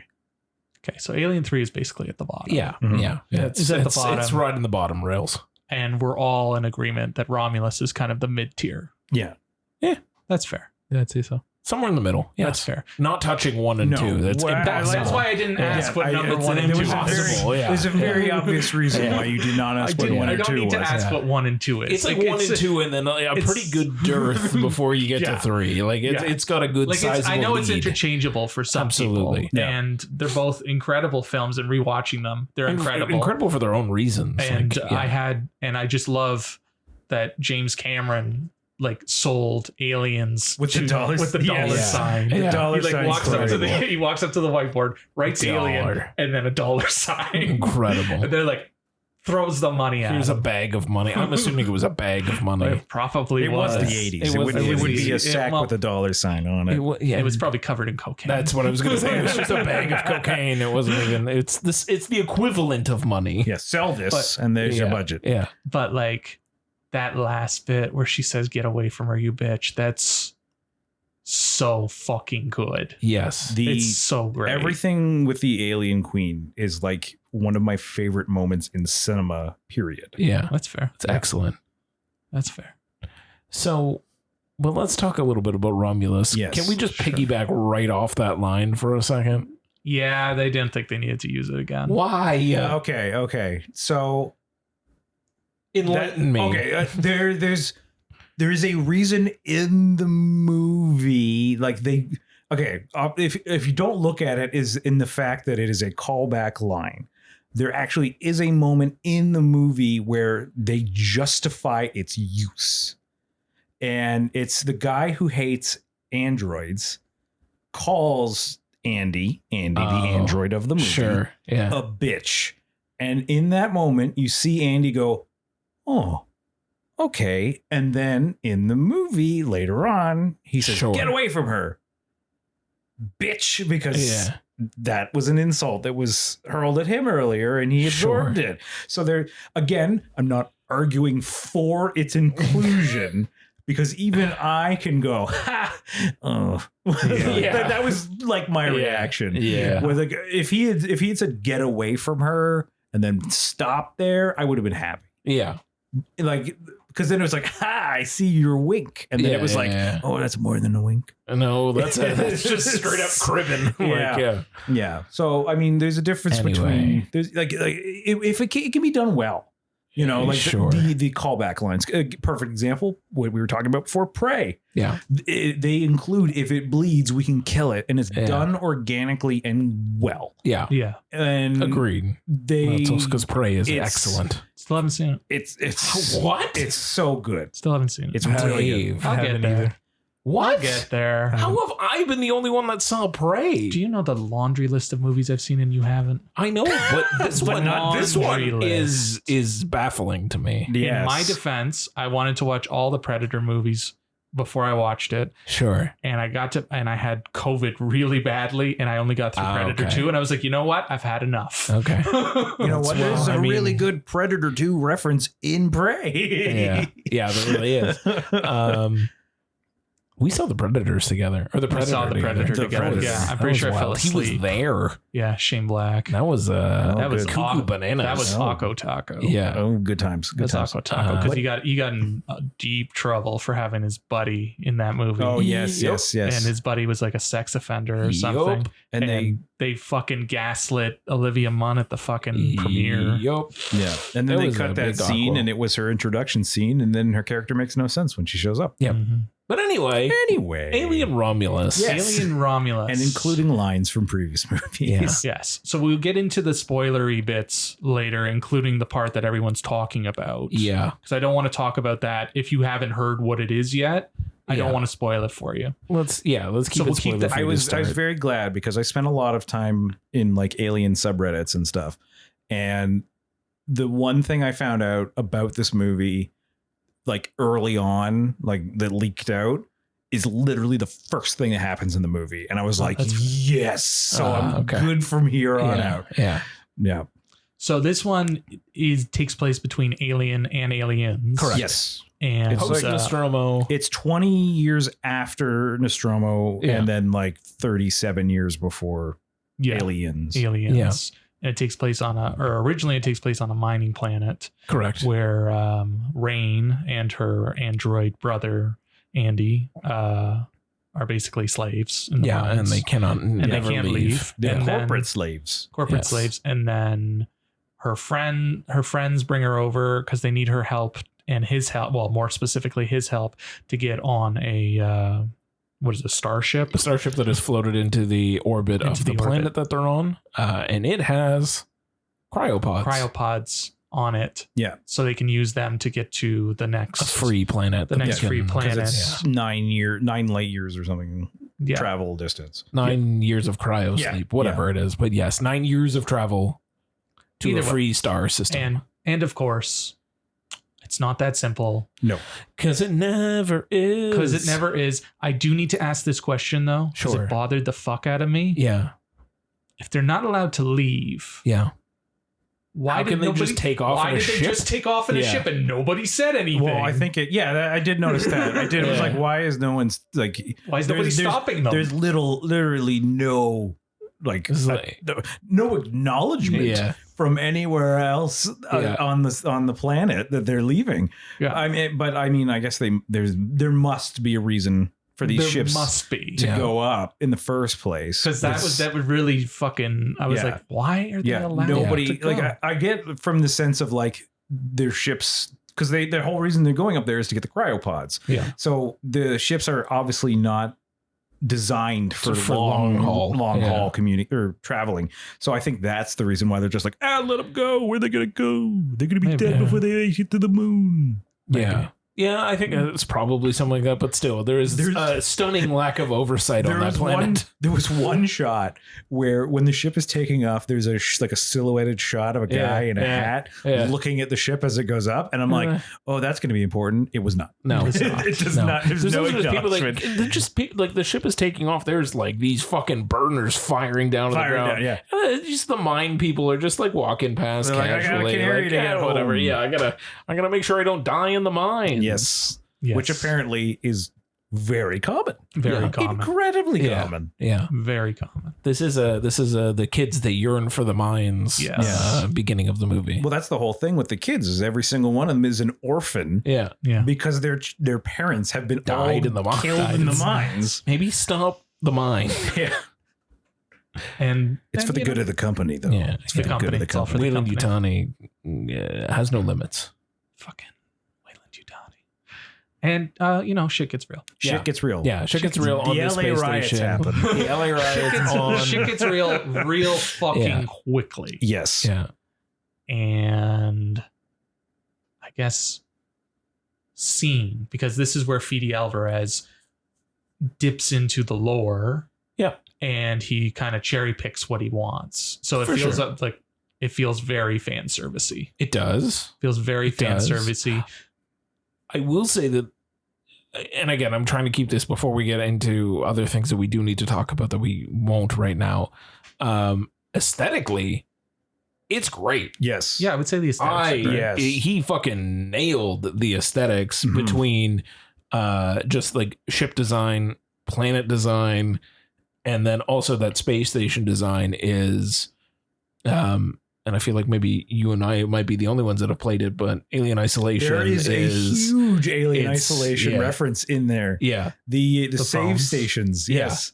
The save stations The are save in stations, the background. But even the save stations, the levers and buttons that they're using to like reopen all the doors and power things on are all like lifted right. Like it's like the aesthetics. First of all, the aesthetics in Alien Isolation. If no one has played Alien Isolation, you owe it to yourself. It is an incredible game. Yes. It's bananas good with the best villain engine that's ever been created for that xenomorph. It's nuts. Like it has a whole brain that is thinking and trying to hunt you. It is playing you while you're playing the game. Like it is fucked. I don't like that. There's a fascinating documentary. yeah. I believe the YouTube channel is called AI in Games, Yeah. where they break down the AI of the It is xenomorph. nuts. And it's like Yeah. what it's doing. Like, Yeah. like it actually, because there's a lot of games you play where the bad guy goes off screen and then they disappear. Yeah. They go away. No, the No. alien is always there and Yeah. it is always looking for you. And even if you can't see it, Yeah. it's And it's just being phenomenal. fed. It's being fed such basic information at first, but if you make a single sound, it is fed that information directly and it knows exactly where you are. my favorite is if you play the PlayStation 4 version Yeah. and you have the camera,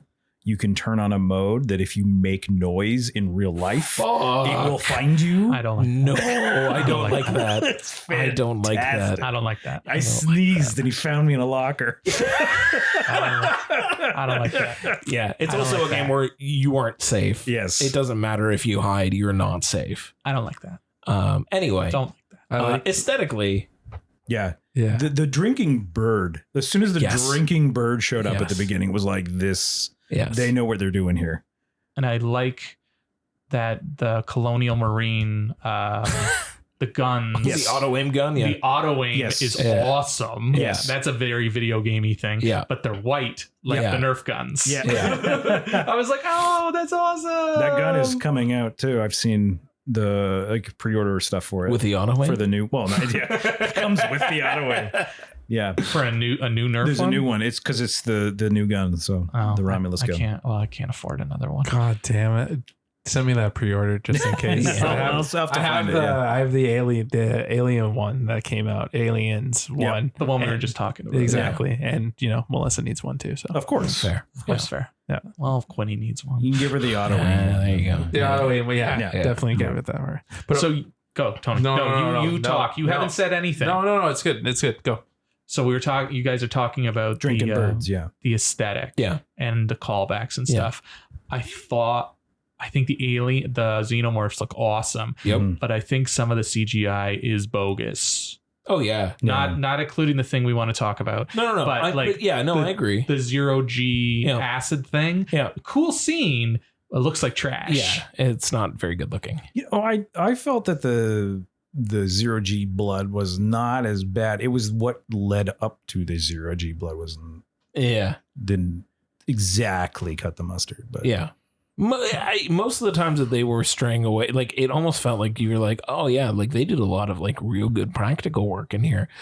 but the CG, like you blew a lot of your budget on one half of this, which was all the practical stuff, and it looks very good. And applause to them for going back to that sort of thing. And again, building the sets and everything, it's excellent. It really does work. Well, you can feel the difference between it and Covenant, because Covenant is very Correct. CG and very correct, like artificial. Yeah.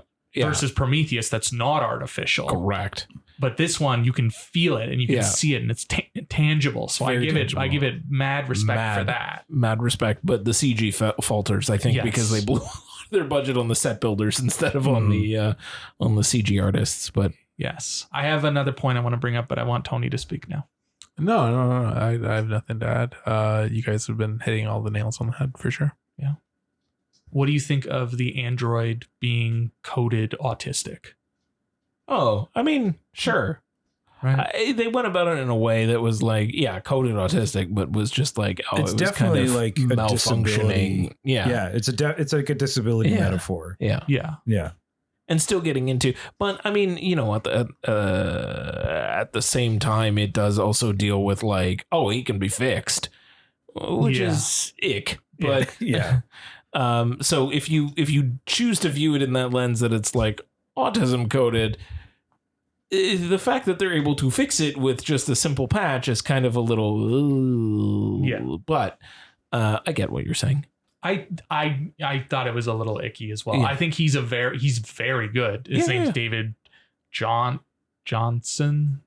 That's what John. We'll call him David. If it's Johnson, it's an interesting spelling of Johnson. Yes, if it's Johnson, it's an interesting spelling. He was in Rye Lane. I haven't seen that, but I thought he was very good, and he's the best character in the David movie Johnson, because they don't do enough backstory on literally anybody else. Right. That, it's funny. I mean, this is the perfect time to bring this in. Is my biggest complaint about the entire movie is that they did in this movie what they did really well in Alien and Aliens, but they flipped it and it doesn't quite stick the landing. And that is the character building. The character building in Alien and Aliens, the beginnings of those movies, the first like half an hour, 40 minutes is just getting to know the characters. And then when things go shitty, you care about those characters.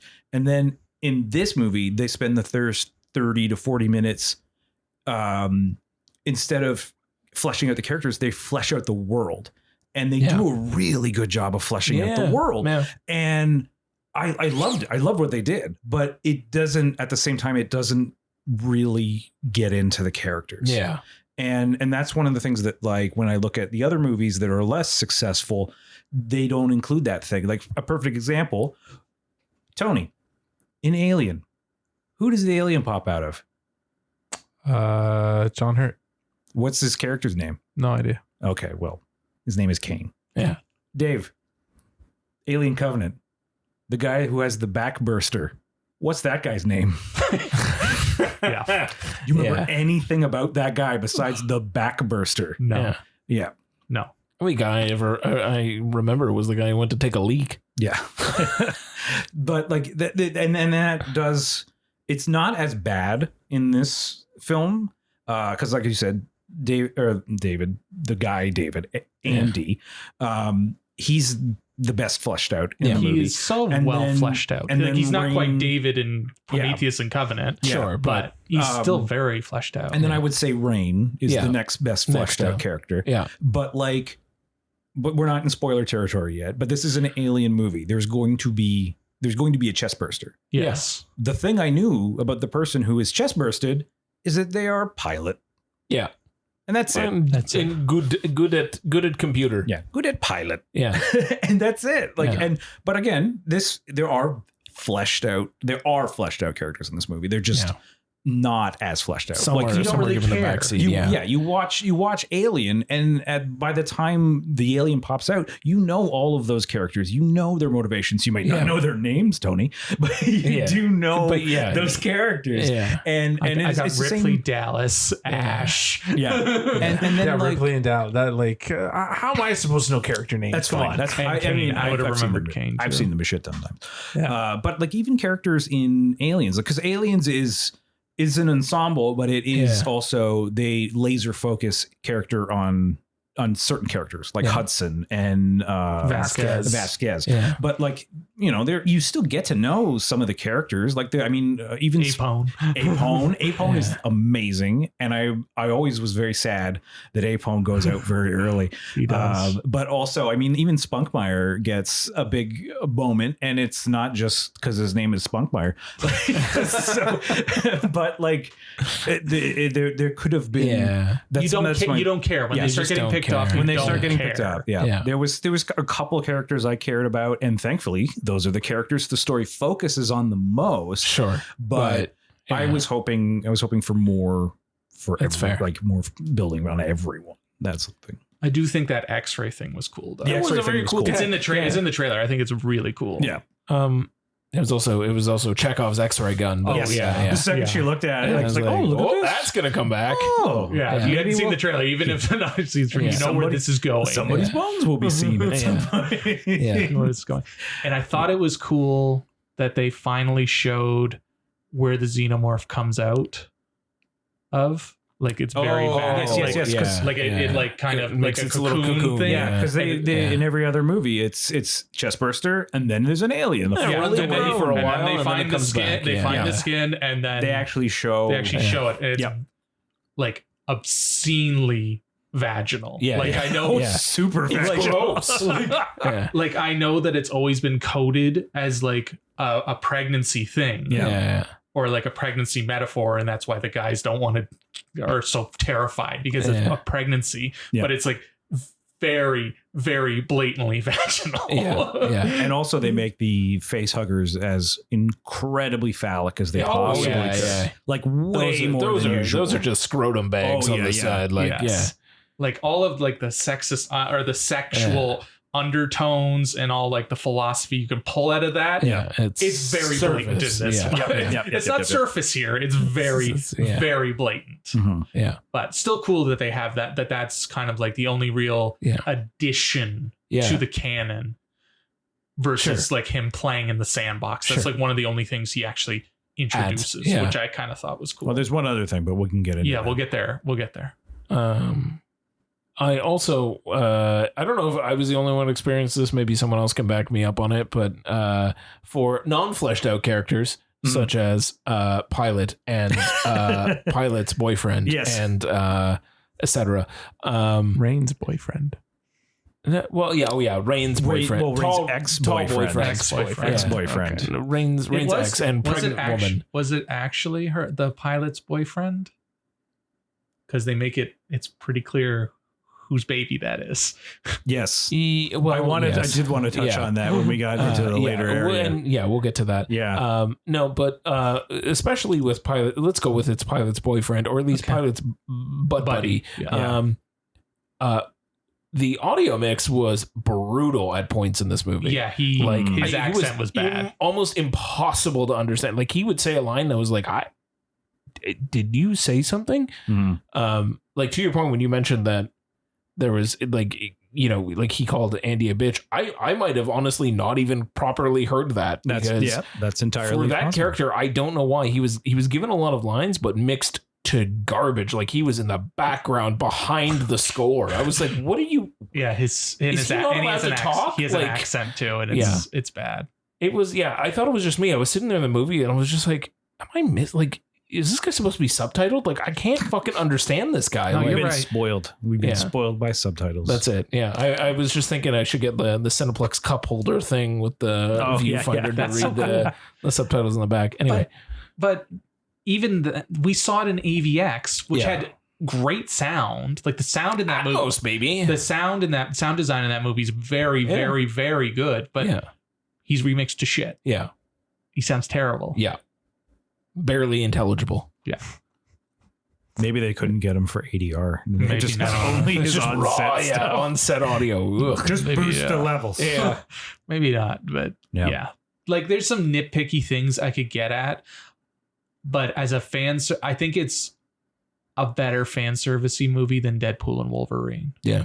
I think he pays better homage to what came before and tries to do It's something less a in little your different, face. and it's a little less in your face Yeah. Yeah.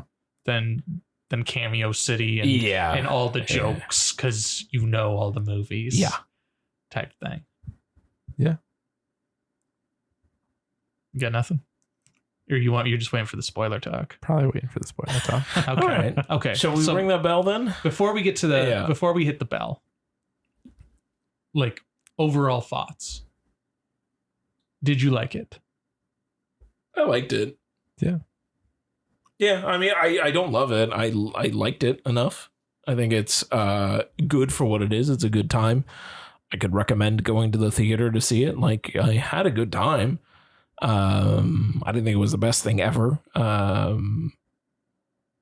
But yeah, thing that we're going to talk about aside, I liked it. I really liked it. Obviously, I put it in my third spot. Yeah. The one thing that I would say that I was really let down on was I was hoping it would be scarier. That's yeah, fair. Yeah. Yeah. Because I mean, with Fede Alvarez behind it, I mean, I've seen Evil Dead. Yeah. You know, Don't breathe. Yeah. I was hoping like what we get is good and it's suspenseful. And they do like they do stuff like the face hugger gets like a starring role in this movie. Yeah. Like it's the most face hugger has ever gotten. Yeah. And Outside of AVP. Well, yes, sure. it's all the face hugger love. But like the scenes that are very tense, but I was expecting a little more like dread, you know, like an underlying feeling that would just follow me around while I was waiting for the next scary thing to jump out and scare the shit out of me. Sure. I mean, the biggest jump scare I got wasn't from an alien. It was from something else. But yeah, I was expecting, I was hoping for more scary, but I did really like it. Yeah. Yeah. That's fair. I thought it would be scarier as well. I like the aesthetic. I like Andy. I thought he was great. Yep. Autism coding. That aside. Ickiness aside. And I like some of the callbacks. I wish he did a little more of his own thing. Sure. Mm-hmm. I think I would have appreciated it more if he did a little more of his own thing. But in terms of a fan servicey movie, it's fine. It's fine. It's fine. Especially after watching Alien, all of them. All of it. Yeah, it's fine. It's fine, Yeah. and I will watch it actively again. Yeah. without needing to watch them. Honestly, an idea of going like Prometheus, Covenant, Alien, Romulus, and then Aliens, and then doing whatever you want afterwards. But not a bad watch not too through, bad. to be honest with you. Covenant aside for you, but Covenant aside, I just everywhere I looked going into this movie, everyone's like, you got to watch Alien and Aliens, but they get into the black goo from Prometheus and Covenant. You need it's all like, of it. You need all of it. You need to know what that is. I remember hearing that it was more Alien and Aliens. Yeah. And then I was like, and that's what I expected. I just expected it to be just Alien and Aliens. And I expected them to maybe like wink. Remember Prometheus? You know, like just like a quick to do. And there was like not a trailer, but just like an ad that I saw, and it was a timeline, and it was started with Prometheus, and then it went to Covenant, and then it went to Alien, and then it did Aliens, and then it rocked back, and then Romulus showed up, and I was like, oh, the fact that they're including Prometheus and Covenant in this means that it will be playing a bigger role in this film than I thought there would be. Yeah. So yeah. I felt that like he did what's his name from Fede Alvarez. Fede Alvarez. Fede. Fede. He brought the ideologies together because like Alien and Aliens was its own thing, and then Prometheus and Covenant was its own thing. Yes. And he was just bringing it all together to just try and make everybody happy. I saw something on the internet saying that the movie was like playing the hits. Yeah. And watching it, I was like, okay, he's playing the hits. Yeah. But what baffles me is how a movie like this that is shot for between 65 and 75 million looks so fucking good. Mm-hmm. And the shit that's like Borderlands. Yeah. Right? Mm-hmm. Yeah. Why does that look like shit? Yeah. And this movie looks like $100 million, and they don't, because this movie was supposed to be dumped on streaming. Yeah. And I'm so fucking happy that Real sets, baby. right? No volumes anyway. Exactly, right? Like it's all about the practical. And Alien was always about the practical. I was watching the series with Melissa and I was showing it. And I was like, hey, Melissa, like that's not that, like that's a guy in a suit. Yeah. Like, and it looks so fucking good. Yep. This movie was just that. It was fun.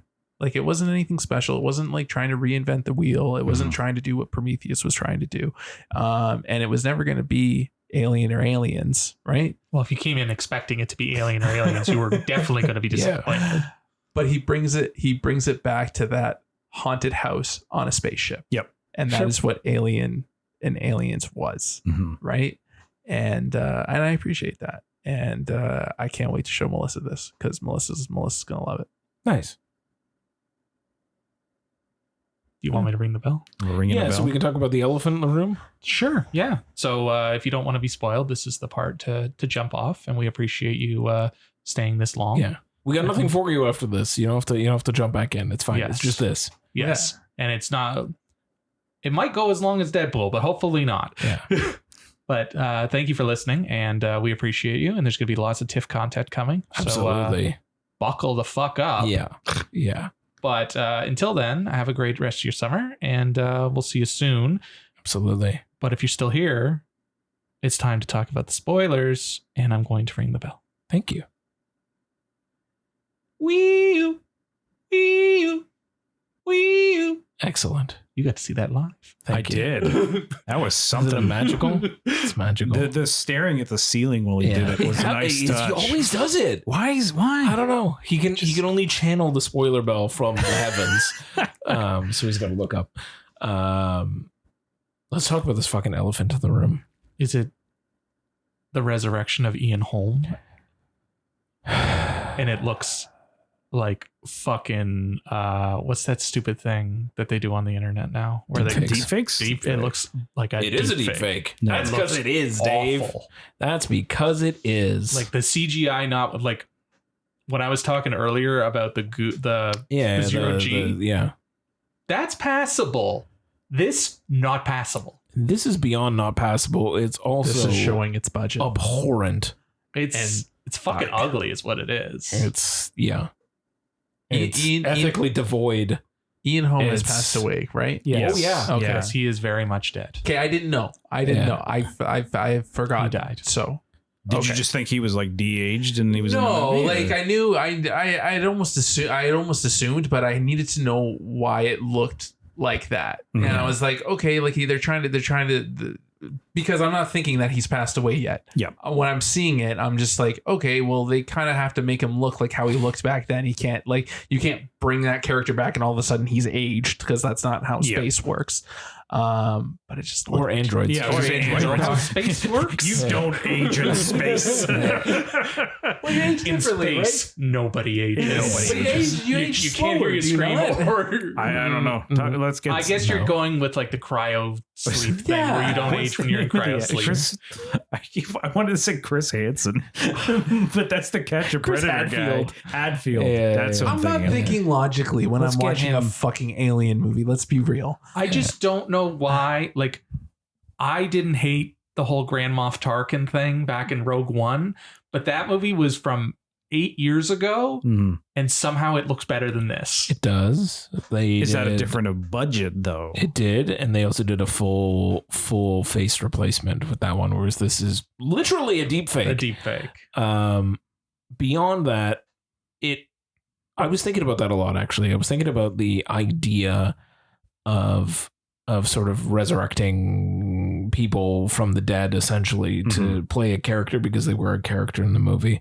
He's not even the same fucking character. First of all, that is, okay. yeah. So, and that's what I want to get to is you look at a movie like Rogue One, and Rogue One's a very good sort of mirror to face this movie against, because in that, Grand Moff Tarkin, it serviced the story that it was him Yes.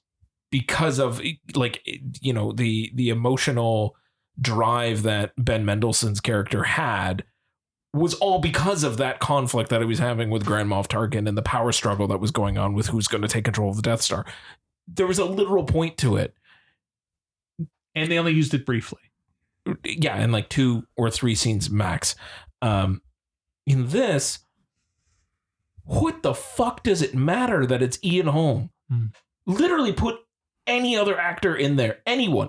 Fucking open the Rolodex now and pick someone out of it. It would have worked just as fine. Like, It would have worked better. It wouldn't be distracting. Even if you didn't know, you wouldn't have to been the CGI. But like, from just a pure character perspective, it doesn't matter. Like, it could be anyone. And across all of these movies, the androids have been literally, and even in this own movie, there's another android who's somebody else. Like, you don't need to use Ian Holm's likeness for anything. It was fucking irrelevant and it was fucking abhorrent. I can give some backstory on why they used. Sure. So basically, the idea behind it was that other times, like Lance Henriksen, Bishop, has shown up before as other androids. Sure. In like the lore and stuff.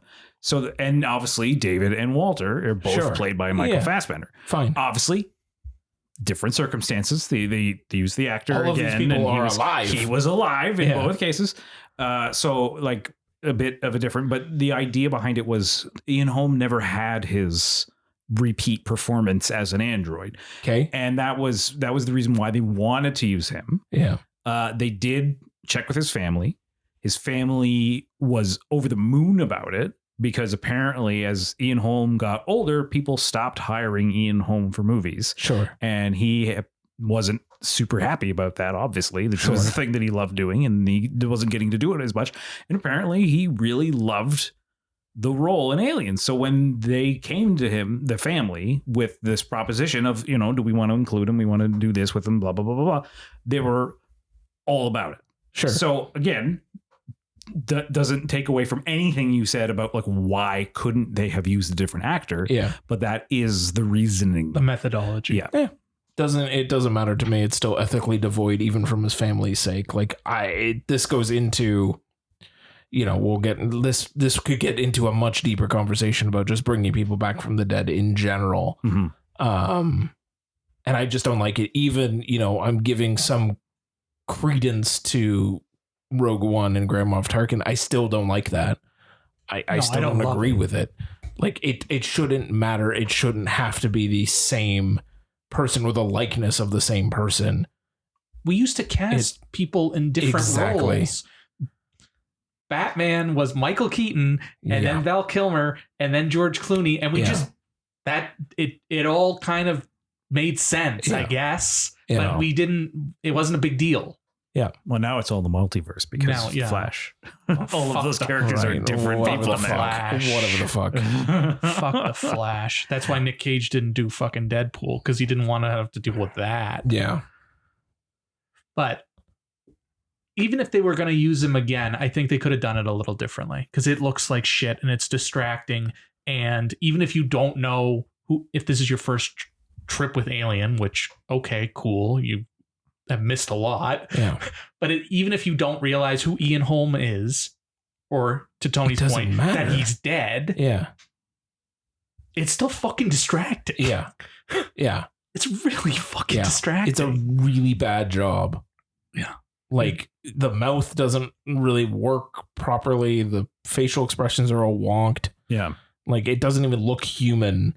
And yes, it's an android, but the other androids in this movie look human. Yeah. One of the things that they could have done, and I've seen this opinion a few places, is look at what they did with Bishop in Alien 3. Yeah. They had a dummy of him, and it wasn't perfect, so they wrecked it more. Yeah. And then it worked better. Yeah. Because it was so then wrecked. it takes you takes you out of that uncanny valley. Yeah. So what they could have done, because it was already a damaged robot. He was ripped in half. Split in half. Yeah. They could have added more damage to it to make it less distracting. Yeah. Because his face is like you could squint and be like, oh yeah, okay. Yeah, because like his face in this is pretty much blemish free. Yeah. Yeah. And they could have done that to disguise it more.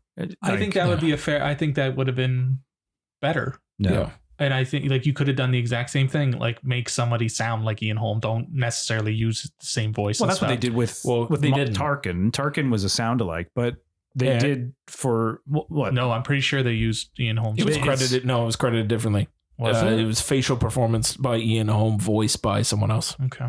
Interesting. I thought I saw that. It was a two. see, it was a two. I know credit. there were the two I credits. did see the yeah. two credits, and then I fell down the stairs trying to read it. Okay. Yeah. Yeah. So- One was facial performance by Ian Holm. Yeah. Vocal performance by. Either way, you do exactly what Mike says. You tarnish it more, and then you do a little bit more makeup work, so it Sure. kind of looks like Ian Holm, and you're like, okay, yeah, it looks Sure. like Ian Holm. Yeah. And I don't know. it doesn't look like shit. Yeah. Because that's the only word I can use for it is it's distracting. It is. Yeah. Like And to ethics me, it aside, is, it's yeah. distracting. Yeah. It's distracting and it takes away from the movie. Every time he shows up, it fucking distracted the fuck out of me. Yeah. Except on the CRT monitor, that looked fine. That looked Yeah. fine. Because again, Well, they- desaturated to shit. They did effects to it, and they cleared it up a little more. Yeah. Well, cleared it up, cloudied it up a little Yeah. more, I guess you could say. How did his face show up on the CRT monitor? There's no camera. It doesn't How does matter, that Dave. happen? None of it matters. How does that happen? It's a movie, Dave. Yeah. Movie's got a movie, dude. Movie's Yeah. got a movie. Okay. And then yes, the fucking what was it? The humanoid. It's the alien? hybrid at the end. Yeah. The hybrid at the end. They've done a hybrid before. They have, but And the, that thing looks horrifying. Yes. Because apparently it was worse because it had enormous genitals that they cut Oh out. Lord. Yes, they had to cut them back and they blurred them. Anyway, but this one, CGI was a little wonky on this Yeah. one as well. Yeah. the interesting thing is a lot of that is a guy in a suit. Yeah, I A know. really weird looking dude. Yeah. Yeah. Yeah. Yeah, like But it still. it looks kind of fine because they Yeah. darken it up, Yeah. but so it's not as distracting. But yeah, I think they Yeah. could have. It's all when the you, when you CGI. it's the CGI. When you start approaching a humanoid-esque figure, you have a lot more work to do. There's a Yeah. lot more heavy lifting that you have to do to get past the uncanny valley and make it actually look real, or something that your brain can accept as real. Otherwise, you end up in a wonky territory where you're like, that doesn't look right. Like you Mhm. are supposed to be human-esque, and you don't have the things I'm expecting you to have. And it's the first time that somebody actually gave birth, Oh yeah, like Yeah. like in the natural sense. Yes. Like yeah, she kind of. Well, it was like she kind of blew up a little Yeah. quickly, but it's like Yeah. the first time. well, they, shout out to Zack Snyder. It was just like Dawn of the Dead, where she gives birth to the zombie baby. zombie baby. Yeah. Where the baby's already a zombie. Yeah. Although it was like, here's an egg. An egg with it kind of looked like a Cabbage Patch Kid. At Yeah, one a little point. bit. Yeah. yeah, But- before it like fell through the hull type. Yeah. thing. Yes. One thing I really liked about that design too is because it was like the Prometheus references that it was created from the black goo, it looked like an engineer. Yeah. Yeah. It had engineer features on his yeah. face, and I loved it that they incorporated that design in there. Yeah. Yeah. Yeah, I thought like it's a cool. Yeah, because keeping with the lore, right? Like the xenomorphs were bred and designed by David, yeah. Yeah. so they have a completely different look and shape to whatever the black goo would do. Yeah, The because black goo is that's the thing. If OG you look, goo. if Yeah. you look, there's straight up differences between Yeah. the alien that they find on the ship and then the big chap. Like Yeah. if anyone doesn't know, I always call it a big chap because that's what I know it as. Yeah. The alien from the original Alien was nicknamed Big Chap. Yeah. And so I always call. It's funny. I guess I just assumed it was like everyone knew it was the Big Chap Yeah. because I mentioned it after we saw the movie, and my wife was like, "What are you fucking talking about? What's a what now?" Yeah. But anyway, Big Chap. Yeah. The design of Big Chap, when they find him in the asteroid, is the same design as Alien. Like Alien. they did a great Yeah. job. Yeah. They replicated it into like this fossilized version. And then the aliens that they encounter on the ship are slightly different. Yeah. And I liked that because that's another thing as well is they incorporated that into the story in the sense of like the face huggers I don't know if you guys caught it because it was kind of blink and you miss it. They are clones. They are not natural face huggers. Yeah. And that's why they look different. And that's why they don't come out of eggs. Right. They are just 3D printed, 3D printed face huggers. And I like that the alien design was different and there was a reason for it to be different. Yeah. And I think that's also why, because you also brought up there's a hybrid that is in Alien Resurrection, and it doesn't look anything like the hybrid in this, but it is a hybrid that is born of a completely different process. Yeah. So it would make sense that they look different. So yeah, I liked that it was a new wrinkle to the life cycle. And it was funny too, because I had heard one thing I had heard was that the third act goes off the rails and like it gets to the point, because I guess every like alien movie has to have this like fake out moment of like, we've completed our adventure, and then they don't. And I was like, oh, what is going to happen? Yeah. What is going to happen to that pregnant lady and what is coming out of her? Yeah. So yeah, no, I really liked that. Then the design was just fucking weird and like, it creeped me out. It was creepy. And that's good. That's what I wanted. I wanted creepy shit. It was creepy. It was a little too, that part was a little too much alien for me. Yeah. Where it seemed very much like, even down to her being in like her skivvies type thing. Yeah. She's fighting it. Even though they made it. They straight up. They darkened the skivvies and she's wearing shorts as opposed to fucking Sigourney Weaver's tiny panties. Well, she gets, when it gets cold, she goes in and she puts on the spacesuit. Exactly. It's like the same angle. Like obviously it's, fan service, and not in the sense of like, look at your booty shorts. It's fan service in the sense of, look at this reference to one of the things you love. That one just seemed way too blatant. That one was very blatant. Yeah. That one to me, that one was as blatant as get away from her, you bitch.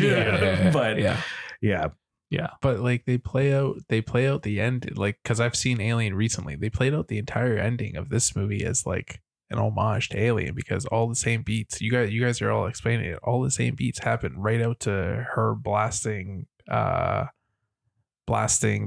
humanoid thing out the door, basically. Well, I think the like OG movies that have Alien in the title, anything that you would consider part of the Ridley Scott universe, Alien 3 is the only one where they don't shoot an alien out of the airlock. It's true.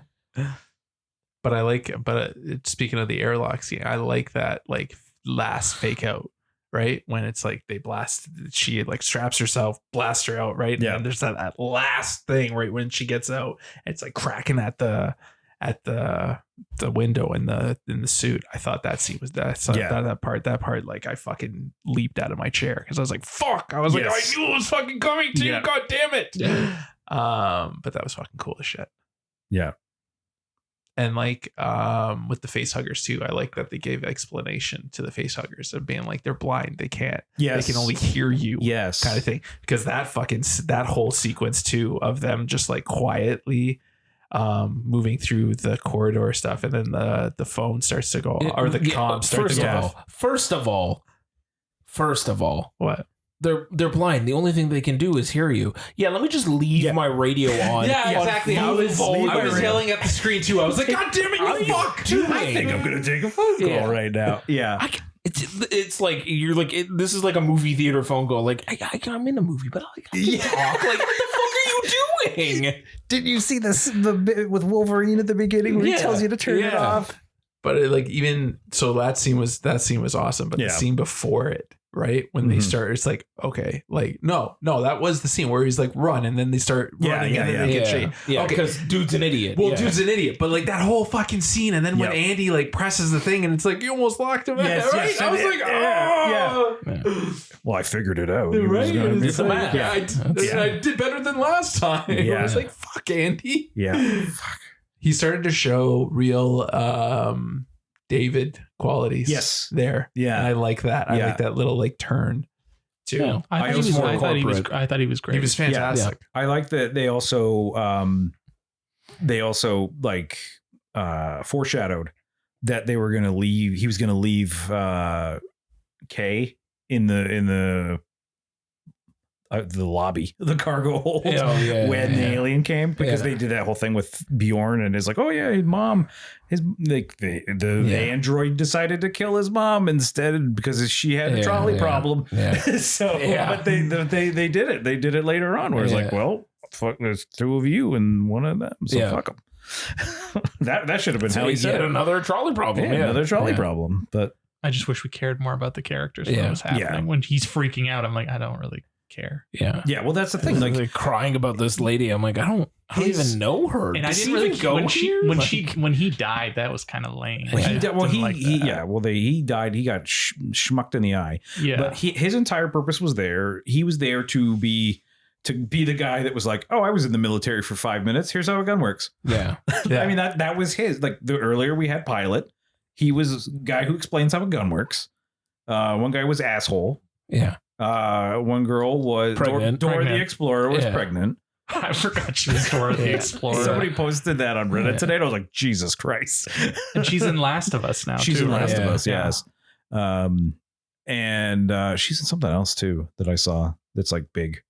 Yeah. Yeah. I can't remember what it was because it ain't that big. But, but anyway, so Dora the Explorer is there to be pregnant, and then Rain and Andy are there to have their whole thing. Speaking of the pregnancy, you alluded to this earlier, and we didn't go into it because we weren't in spoiler town. The parentage of the baby. Did you guys catch who the parent was? It's very who clear. The father was. It's very clear. No, it's the Bjorn guy. It's Bjorn, the cousin. Oh, yeah. Which is why that's why you wouldn't talk about it, because you fucked your cousin. That's also why it looks fucking good. Well, he's a freak. I guess so. Yeah. It's an inbred fucking. Yeah, no, there was no black goo. It was just. It was just her cousin's. But it's very, very blatantly clear. Yeah, because he tries to save her. When he dies, they have like this moment, and they definitely. There's a moment. Yeah, you're like, that's who the baby's daddy is. They have a moment that he does not have with his own girlfriend, who is Pilot. Yeah. So and and she gets. Do we even know if she I don't remember them being boyfriend and girlfriend. They have they put their heads together at one point. Yeah. And I mean, there was moments that made it seem that way. They were hand-holdy and head-touchy. He just gets around, all right? Yeah. Rain was head-touchy with the fucking with Dora the Explorer at one point. Well, maybe they had a thing too. Maybe who knows? Maybe it's just sexuality is fluid, Tony. We had this conversation earlier. It's fluid. Well, that's the thing. Like it's like you're on this fucking mining planet that you're slaves to. Like you can't leave. Your dating pool is a little low. It's like Norway, or not Norway, Iceland, where they have the app to make sure you don't marry your cousin. And that little trick he does with the lighter, I was like, come on, that's silly. Yeah. just inhales that smoke. It's excellent. Yeah, silly. Yeah. He was giving Matt McConaughey and True Detective a run for his money. Just it went so fucking fast. That was crazy. Yeah, but overall, I like it, and I like some of the turns he does. But there are some other things he does where I'm just like, this movie's problems are large problems. But overall, hide underneath just a pretty fine movie. Yes, that's what I would say. If I were to put like things I've talked about, to me they are nitpicks. I mean, I have less of a problem with the with the Ian Holmness in the room. The Ian Holm of it all. The Ian Holm of it all. I mean, I guess I've seen, because there's other instances, because there was they did in Alien Isolation. There are characters who appear in that. They bring back everybody. They have CG versions of everybody, and it's the entire cast. And at the time it came out, some of the entire cast was not alive. Yeah, so that's a game. Whoa. I don't know. I can buy it a little bit. I can buy it a full digital replication of someone is a completely different approach than a real person that you're trying to make real, but they're not real. You're just put their face on. I suppose it's different in the sense of it's reenact. If it was the same character, maybe it would be a little more the same. Because I mean, in this case, it's they're making digital versions of the same people. Yeah. So,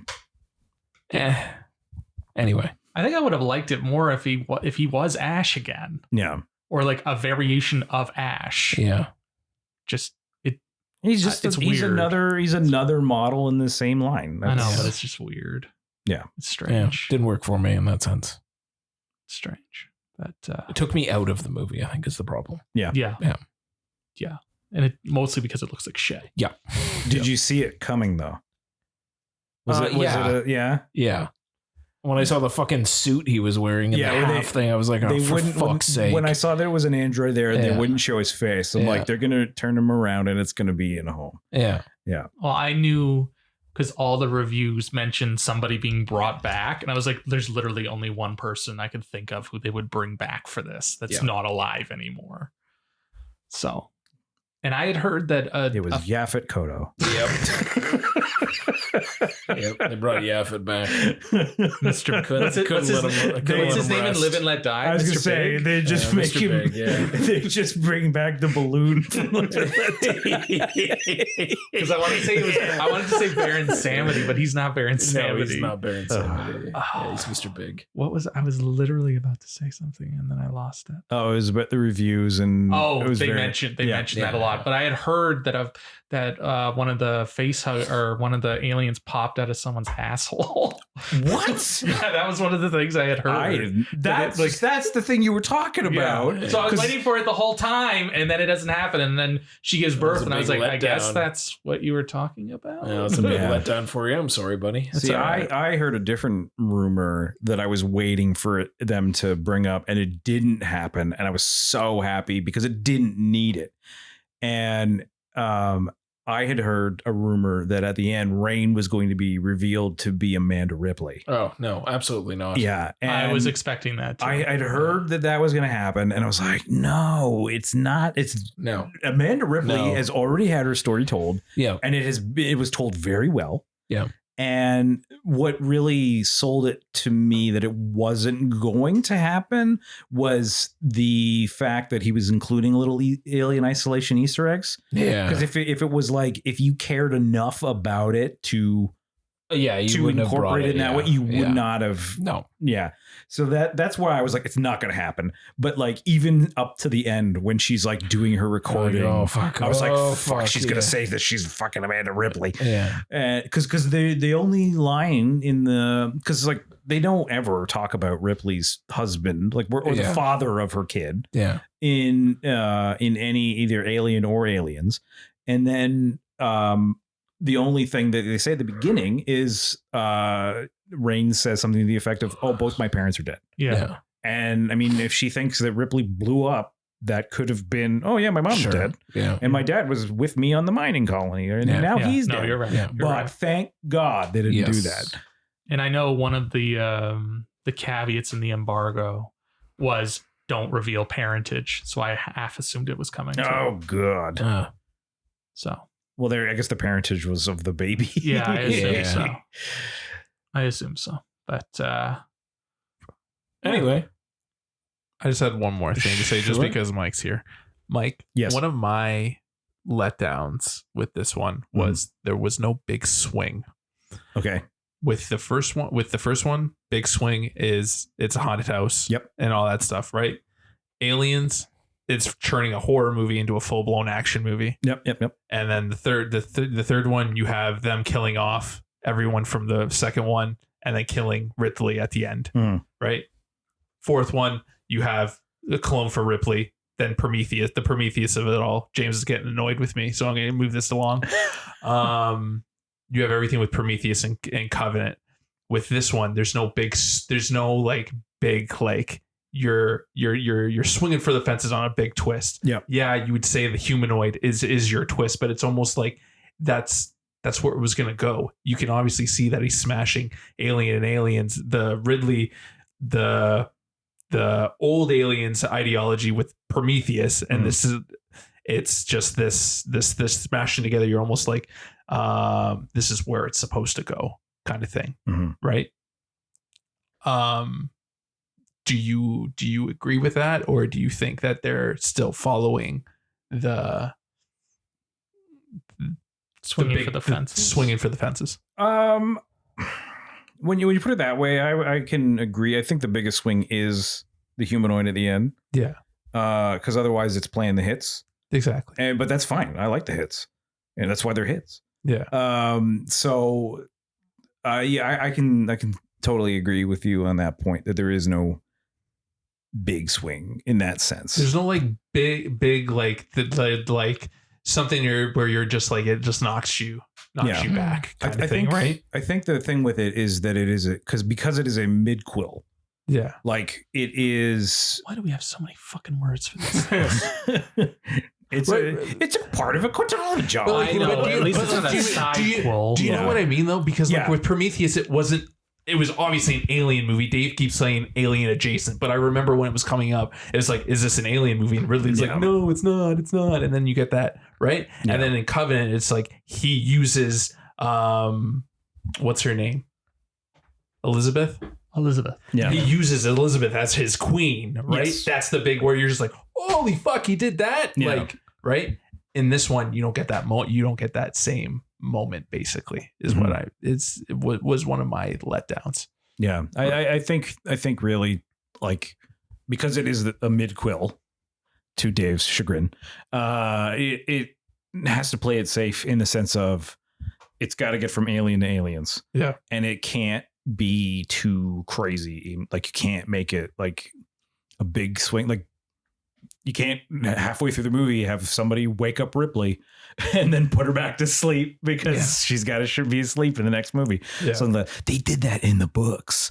Yeah. That happens in the They books. sure did.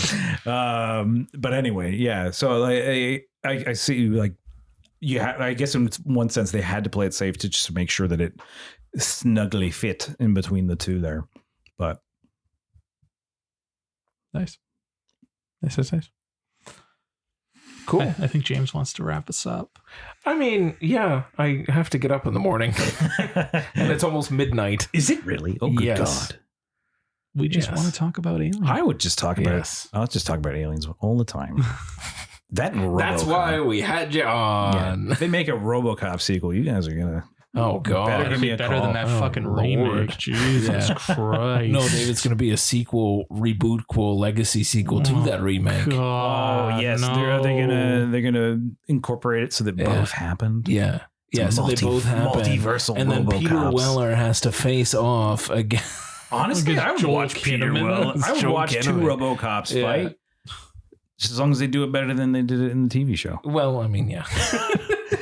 I think As long I as can it's better than the remake. I think I can put an end, put a Sure. pin on the whole discussion with a funny anecdote. Sure. So, Fede Alvarez went on the Alien subreddit, Sure.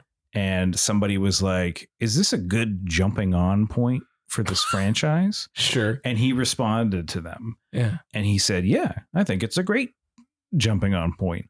And Okay. then somebody responded to him and said, "How do you know? The movie's not even out yet." And he responded, "Well, I made the movie."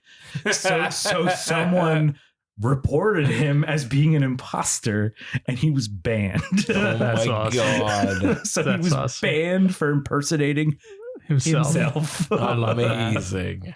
I love Amazing. that. Has he since been unbanned? They unbanned Did him. they yes, apologize profusely? Yeah, they he posted about it on X Yeah. because he was like, "This is funny as hell." Yeah. And they saw that post, and when Yeah. they saw that, they were like, "Oh shit!" And they Yeah. unblocked him, and they apologized. And he was like, "It's cool. Here's some fun Yeah. anecdotes." That he didn't tell anybody else, but yeah, it's pretty Yeah. funny that he got banned on the Alien so subreddit ridiculous. for just being like, "Hey guys, I like these Man, movies Reddit too." is so devoid of like. Anyway, But there you go. nice. It's a nice end piece to talk about. Yeah. It's about the Yeah. movie, but it's also not about the movie. Yeah. And now you can segue into something else. I didn't have much to segue into other than to thank you. Yeah. Yes, thanks for coming back No and problem. being here in the flesh. Yeah. Yes.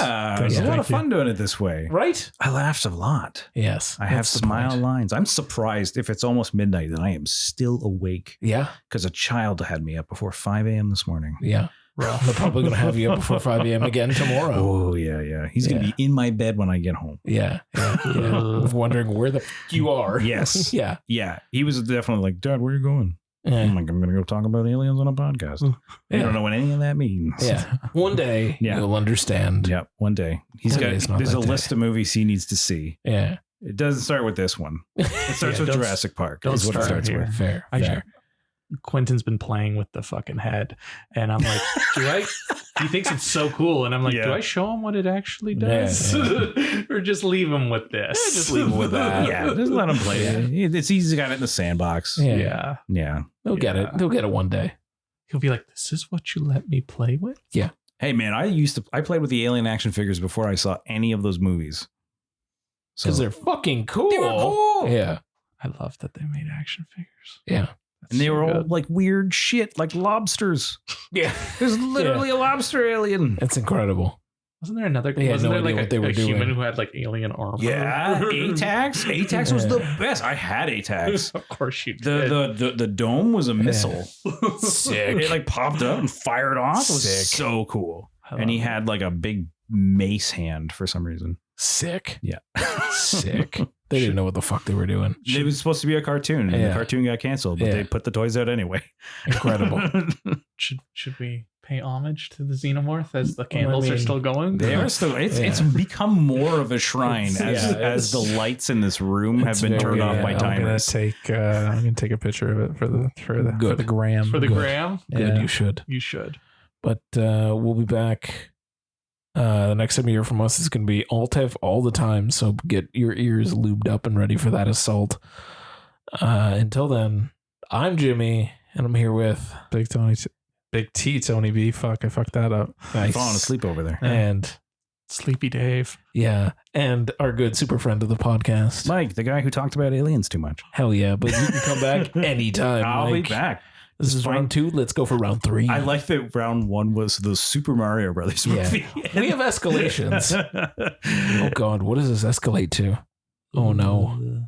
Oh no. Sallow. Sallow.